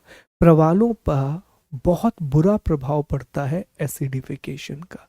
तो ये सारी चीजें ना अभी बस मैंने आपको हाईलाइट बताई हैं, जब आप आगे पढ़ोगे तो और अच्छे से आपको समझ में आएगा। तो अब मैं उम्मीद करता हूँ ये जो टॉपिक है अब आपको समझ में आ गया होगा। हमने क्या क्या डिस्कस किया? सबसे पहले हमने डिस्कस किया कि हमारी अर्थ कैसे बनी। तो यहाँ पर हमें समझ में आया कि साहब सूरज के चारों ओर ग्रहाणु घूम रहे थे। ग्रहाणुओं के आपस में जुड़ने से, प्लेनेस्टिमल के आपस में जुड़ने से अर्थ का फॉर्मेशन हुआ। फिर हमने डिस्कस किया लिथोस्फीयर कैसे बना। तो हमने देखा पृथ्वी जब ठंडी हो रही, पृथ्वी जब बनी तो बहुत गर्म थी, पदार्थ पिघल गए, हल्के पदार्थ ऊपर आ गए, भारी पदार्थ नीचे रह गए। इसी वजह से लिथोस्फीयर का फॉर्मेशन हुआ। फिर हमने देखा एटमॉस्फेयर कैसे बना। तो हमने जाना कि सबसे पहले अर्थ पर एक प्रीमोर्डियल एटमॉस्फेयर था जो हाइड्रोजन और हीलियम से बना हुआ था। सूरज की किरणों ने उसे अलग कर दिया। फिर जब पृथ्वी ठंडी हो रही थी तो पृथ्वी के अंदर से बहुत सारी गैसें बाहर निकली, बहुत सारी वाटर वेपर बाहर निकली, जिससे अर्थ का एटमॉस्फेयर बना। फिर हमने ये भी देखा कि जो जलवाष्प पृथ्वी में आई थी वही संघनित हो गई और उससे रेनफॉल होना शुरू हो गई। जो रेनफॉल से पानी आया वो गड्ढों में एकत्रित हो गया, जिससे महासागरों का निर्माण हुआ, जिससे ओशियन का फॉर्मेशन हुआ। इन्हीं महासागरों में जीवन की शुरुआत हुई और एक जीव यहाँ पर पनपा जिसे फाइटोप्लैंक्टन कहते हैं। इन्हीं फाइटोप्लैंक्टन ने प्रकाश संश्लेषण फोटोसिंथेसिस करना शुरू किया, जिसकी वजह से कार्बन डाइऑक्साइड की मात्रा कम होती चली गई और ऑक्सीजन की मात्रा बढ़ती चली गई, और इसके बाद ही पृथ्वी पर जीवन संभव हो सका, अर्थ पर जो लाइफ है वो पॉसिबल हो सके। तो अब मैं उम्मीद करूंगा कि ये पूरी कहानी आपको बड़े स्पष्ट तरीके से समझ में आ गई होगी कि अर्थ कैसे बनी, अर्थ का एटमॉस्फेयर, हाइड्रोस्फीयर और लिथोस्फीयर कैसे बना। ठीक है, अब एक चीज और बची है, वो है पृथ्वी पर जीवन की उत्पत्ति, origin of life in the planet earth. Although ये टॉपिक जब आप बायोलॉजी पढ़ेंगे तो उसमें बहुत डिटेल से आपको पढ़ाया जाएगा। फिलहाल ज्योग्राफी में जीवन की उत्पत्ति के बारे में 2 या 3 लाइन ही लिखी हुई है। पहली लाइन ये लिखी हुई है कि वैज्ञानिकों का ये मानना है कि पृथ्वी पर जो जीवन की उत्पत्ति है वो रासायनिक क्रिया का परिणाम है। अर्थ पर जो आज हम लाइफ देखते हैं वो एक केमिकल रिएक्शन का परिणाम है। वैज्ञानिकों का मानना है कि कुछ ऐसी केमिकल रिएक्शन हुई, कुछ ऐसी बहुत कॉम्प्लेक्स टाइप की एक रासायनिक क्रिया हुई जिससे जीवों का निर्माण हुआ, जिससे लाइफ का फॉर्मेशन हुआ। देखिए यहाँ पर एक लाइन लिखी हुई है कि आधुनिक वैज्ञानिक जीवन की उत्पत्ति को एक तरह की रासायनिक प्रतिक्रिया बताते हैं जिससे पहले जटिल जैव अणु, कॉम्प्लेक्स ऑर्गेनिक मॉलिक्यूल्स बने और वो आपस में जुड़ते चले गए। 300 करोड़ साल पुरानी शैलों में पाई जाने वाली संरचना आज ब्लू ग्रीन एल्गी की तरह दिखाई देती है। जीवन का विकास लगभग 380 करोड़ साल पहले हुआ और जीवन की शुरुआत महासागरों से हुई। और इंसान को अगर हम देखें दोस्तों तो माना जाता है इंसान की जो शुरुआत है वो लगभग 2.5 से 3 लाख साल पहले इंसान की शुरुआत हुई है। लेकिन वास्तविक तरक्की जो इंसानों ने की है वो पिछले 2 या 3 हजार सालों में ही इंसान ने वास्तविक तौर पर बहुत ज़्यादा तरक्की की है। तो ओरिजिन ऑफ लाइफ को लेकर के बहुत सारी बातें नहीं है, जीवन की उत्पत्ति को लेकर के बहुत सारी बातें यहाँ पर नहीं है। अब इसमें एक टॉपिक और बचता है दोस्तों, और उस टॉपिक का नाम है भूगर्भिक सारणी, जो हमें कल पढ़ना है। लेकिन एक छोटी सी बात मैं आपको और बताता हूँ। हमने शुरुआत में एक चर्चा की थी स्टार डस्ट के बारे में। जब आप एनसीईआरटी की एक्सरसाइज देखेंगे तो वहां लिखा हुआ है कि आप स्टार डस्ट के बारे में पता कीजिए कि ये क्या है और किस तरह से प्रभावित करती है। तो देखिए, ये माना जाता है कि ब्रह्मांड में जो कुछ भी है, जो कुछ, चाहे वो कोई स्थल मंडल हो, जल मंडल हो, वायुमंडल हो, इवन जितने भी जीव हैं, उन सभी जीवों का जो विकास है वो स्टार डस्ट की वजह से हुआ है। तो पहला सवाल ये आता है कि सर ये स्टार डस्ट क्या है? तो बेसिकली ब्रह्मांड में जितने भी धूल के कण हैं उन्हें स्टार डस्ट कहा जाता है। और स्पेसिफिकली बात यह कही जाती है कि जब तारों का निर्माण हुआ तो उस समय जो धूल के कण थे उन्हीं को स्टार डस्ट बोलते हैं। और तारों का निर्माण कैसे हुआ? निहारिका से, और निहारिका में क्या होता है, गैस होती है और धूल के कण होते हैं। स्टार का फॉर्मेशन कैसे हुआ, नेबुला से, और नेबुला में क्या होता है, गैस और डस्ट पार्टिकल। तो वही डस्ट पार्टिकल जो बच गए, जो ना तो प्लैनेट बन पाए, जो ना दूसरी सेलेस्टियल बॉडी बन पाए और ना स्टार बन पाए, तो उसी को हम कॉस्मिक डस्ट या स्टार डस्ट के नाम से जानते हैं। हमारे शरीर में बहुत से जो तत्व पाए जाते हैं वो स्टार डस्ट में भी पाए जाते हैं, जैसे कि मैग्नीशियम, जिंक, आयरन, ये सारी चीजें स्टार डस्ट में भी पाई जाती हैं। और अब जबकि वैज्ञानिक ये मानने लगे हैं कि जीवन की उत्पत्ति एक केमिकल रिएक्शन की वजह से हुई, मतलब कुछ ऐसे केमिकल आपस में जुड़ गए जिसने जीवन को बना दिया, जिसने लाइफ को पॉसिबल कर दिया, जीवन की उत्पत्ति हो गई। और फिर धीरे धीरे करके एक कोशिकीय जीव, आज तो इंसानों तक या बहुत अनेक प्रकार के जीव हमें यहाँ पर दिखाई देते हैं। तो ये दोस्तों हमारा आज का अध्याय था, ये हमारा आज का चैप्टर था, जिसमें हमने बहुत सारे टॉपिक पढ़ लिए। हमने ब्रह्मांड की उत्पत्ति देख ली, हमने तारों की उत्पत्ति देख ली, ग्रहों की उत्पत्ति देखी, पृथ्वी की उत्पत्ति देखी, स्थल मंडल की उत्पत्ति देखी, वायुमंडल की उत्पत्ति देखी, जल मंडल की उत्पत्ति देखी और जीवन की उत्पत्ति देखी। ये हमारा आज का टॉपिक था, जिसमें हमने इन टॉपिक्स को खत्म कर लिया। कल हम जियोलॉजिकल टाइम स्केल के बारे में पढ़ेंगे, पर उससे पहले जैसा मैंने कहा था कि हम प्रतिदिन 5 या 10 मिनट का समय मैपिंग के लिए देंगे। तो चलिए मैपिंग की शुरुआत करते हैं। 1 मिनट मैं थोड़ा सा पॉज ले रहा हूँ ताकि आपकी स्क्रीन में चेंज कर सकूँ, ठीक है।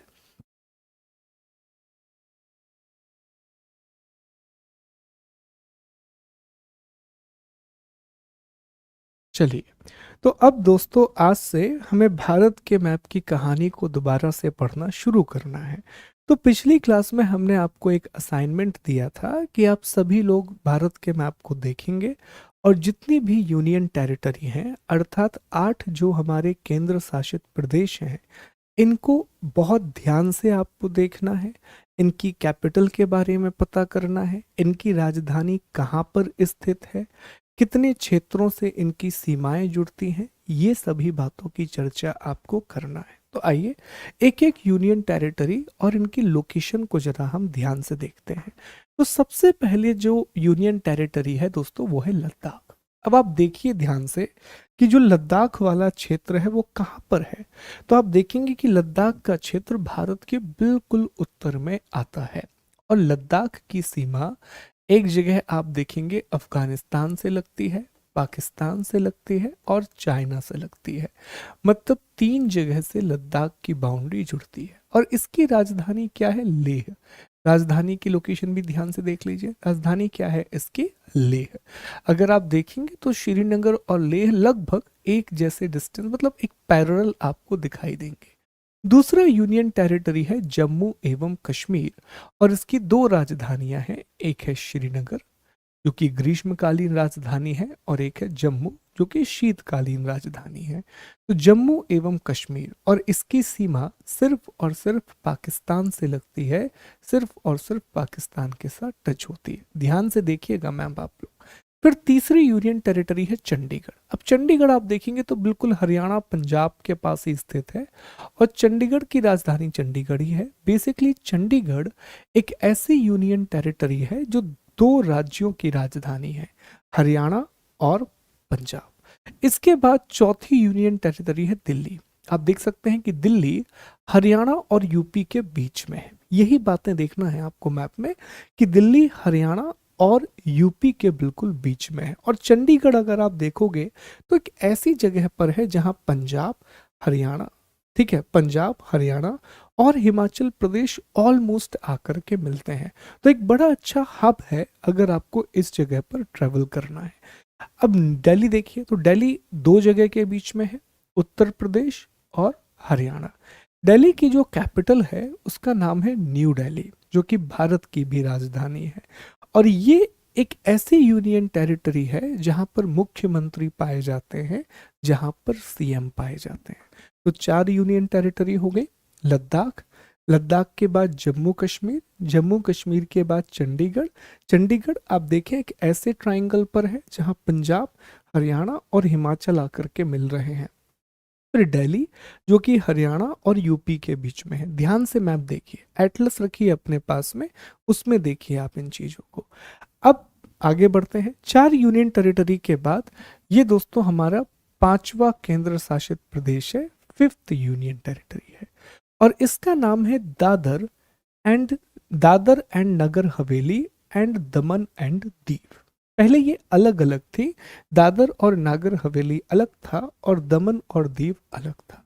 देखिए अब तक हमने 4 केंद्र शासित प्रदेशों की बात की है, जिसमें से 2 पूरी तरीके से लैंड लॉक है, 2 पूरी तरीके से स्थलबद्ध है। लैंड लॉक होने का मतलब होता है कि ना ही ये अंतरराष्ट्रीय सीमा बना रहे हैं और ना ही ये समुद्री सीमा बना रहे हैं। लेकिन जो 2 केंद्र शासित प्रदेश हमने देखे, which is Ladakh and Jammu Kashmir, ये दोनों अंतरराष्ट्रीय सीमा बनाते हैं, ये दोनों इंटरनेशनल लैंड बाउंड्री बनाते हैं। तो इस तरह से ना स्टेटमेंट बनते हैं। आपको लगता है कि मैपिंग से कैसे सवाल आ गया, पर ऐसे सवाल बन जाते हैं कि बताइए कितने केंद्र शासित प्रदेश ऐसे हैं जो पूरी तरीके से स्थलबद्ध हैं, जो पूरी तरीके से लैंड लॉक है। ठीक है, अब यहां पर देखो दमन दीव एवं दादर एवं नागर हवेली, ये हमारी पहली यूनियन टेरिटरी है जो समुद्री सीमा बनाएगी, जो मरीन बाउंड्री बनाएगी। कैसे?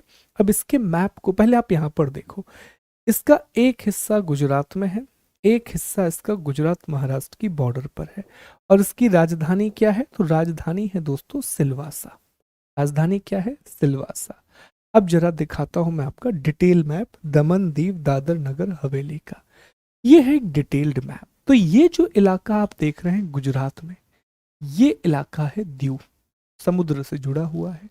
ये जो दूसरा इलाका आप देख रहे हैं, ये भी गुजरात में है, ये भी समुद्र से जुड़ा हुआ है। कौन सा है? दमन। जबकि दादर और नागर हवेली वाला जो इलाका है, ये काफी अंदर है और यहीं पर इसकी राजधानी है सिलवासा।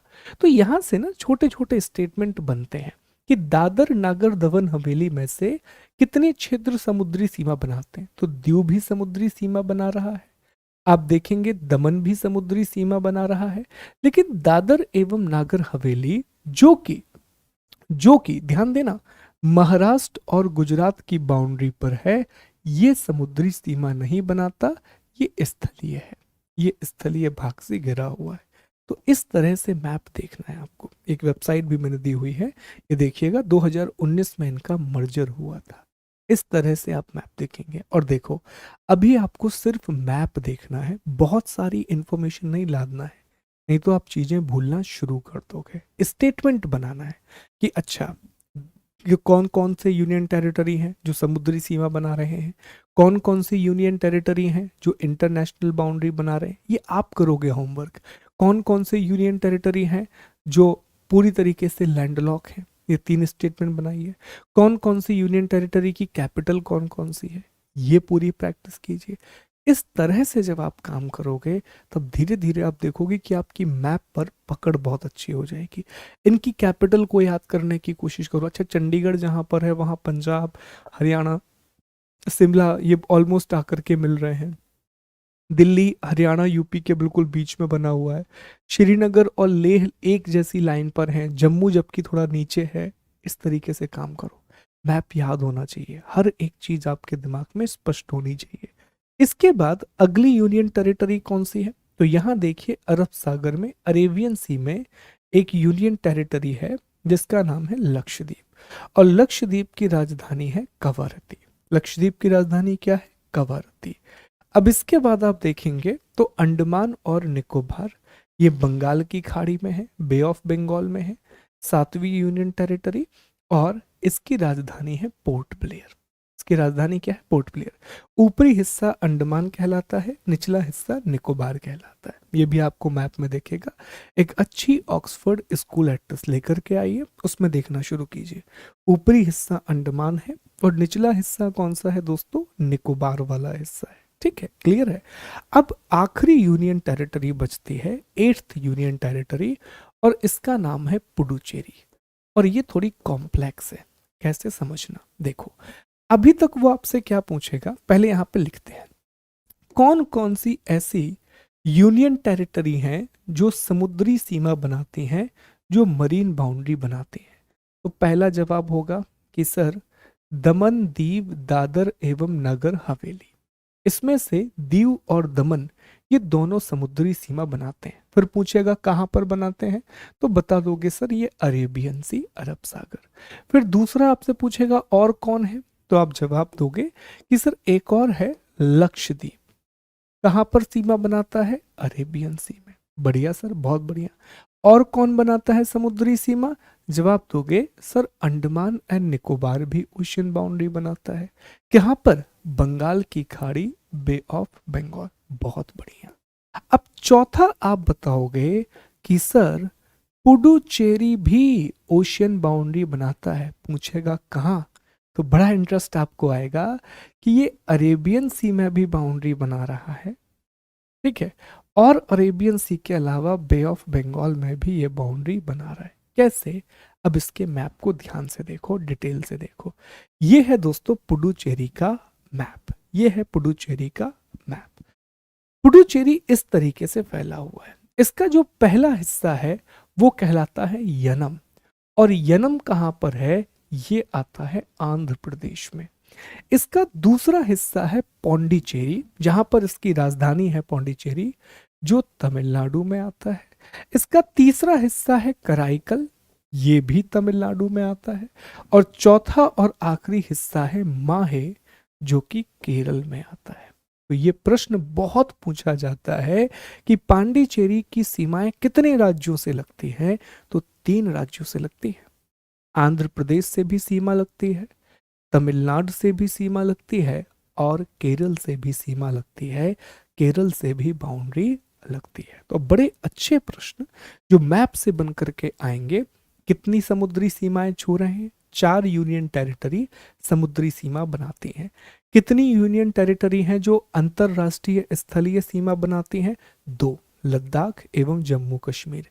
लैंड लॉक कितनी है, तो जवाब होगा भैया 2 लैंड लॉक हैं, एक है चंडीगढ़ और एक है दिल्ली। अब दादर नागर हवेली में, पहले दादर एवं नागर हवेली भी लैंडलॉक थी, लेकिन उसे दमन एवं दीव के साथ मर्ज कर दिया, और दमन द्वीप की समुद्री सीमा बनती है। पुडुचेरी समुद्री सीमा बनाता है, लक्षद्वीप आइलैंड के रूप में है, और वहीं पर अंडमान निकोबार भी आइलैंड है। तो इस तरह से आपको मैप देखना है और धीरे धीरे अपने आप को और डेवलप करते जाना है, ठीक है। अब कल का असाइनमेंट मैं आपको दे रहा हूं। कल का असाइनमेंट ये है, मैपिंग वर्क में आपको सिर्फ ये देख करके आना है, सिर्फ, बहुत ज्यादा नहीं, सिर्फ ये देख करके आना है कि भारत के कितने राज्य समुद्री सीमा बनाते हैं और इनकी राजधानी। इंडिया के कितने स्टेट हैं जो कि मरीन बाउंड्री बनाते हैं और इनकी कैपिटल। फिर इसके बाद हम देखेंगे कितने राज्य हैं जो अंतरराष्ट्रीय सीमा बनाते हैं, उनकी कैपिटल। फिर हम एक एक राज्य को देखेंगे, राज्य कितने राज्यों के साथ सीमा बनाता है। तो मुश्किल से 10-15 मिनट लगेंगे, लेकिन अगर आप ये साथ में काम कर लिए ना दोस्तों, तो आप अभी आपको लग रहा होगा ना कि सर ये क्या बच्चों वाले काम करा रहे हो आप हमसे, सर ये क्या छोटे छोटे काम दे रहे हो, बच्चे करते हैं सर ये काम। नहीं दोस्तों, बहुत बेसिक प्रश्न। अभी मैं बाउंड्री से आपको क्वेश्चन दिखाऊंगा, कितने खूबसूरत प्रश्न बनते हैं। कितने राज्य हैं भारत के जो 3 देशों से घिरे हुए हैं, कितने राज्य जो 3 देशों की सीमाओं से जुड़ते हैं, ऐसे प्रश्न बनते हैं। भारत के कितने राज्य हैं जो पाकिस्तान से सीमा बनाते हैं, कितने राज्य हैं जो चीन से सीमा बनाते हैं। ये धीरे धीरे आपको याद होगा जब इस मैप पर कम से कम आप 2 हफ्ते की मेहनत कर लोगे। 2 हफ्ते की मेहनत के बाद और फिर लगातार देखने के बाद, रिवीजन करने के बाद, मैप आपको बहुत अच्छे से याद हो जाएगा और कैपिटल आपके दिमाग में चमकेगी। अब लद्दाख देखोगे तो लद्दाख में क्लियर दिखेगा कि लद्दाख की राजधानी नीचे वाले क्षेत्र में है, ऊपर वाले क्षेत्र में नहीं है। देखो यहाँ बीचों बीच है ना, दिखेगा आपको। पुडुचेरी 4 जगह पर है, आंध्र प्रदेश में यनम है, तमिलनाडु में पौंडीचेरी और कराईकल है, ठीक है। और जो माहे है वो केरल वाले क्षेत्र में आता है, पोर्ट ब्लेयर अंडमान वाले इलाके में। इस तरीके से आपको चीजें याद करनी, ठीक। तो उम्मीद करता हूँ कि ये सेशन आपको पसंद आया होगा। हमने स्पीड अब देख रहे हैं, धीरे धीरे स्पीड हम बढ़ा रहे हैं, आगे और बढ़ाएंगे, तो तैयार रहिएगा। और इसी तरीके से मेहनत करते जाइए। शॉर्ट नोट अलग से अब आपको ज़रूरत नहीं पड़ेगी, क्योंकि अब मैं शॉर्ट नोट के रूप में ही चीज़ें आपको दूंगा, बस आपको इन्हें अपनी कॉपी में बनाना है। थैंक यू सो मच, अपना ख्याल रखिए। जय हिंद, जय भारत, गॉड ब्लेस यू।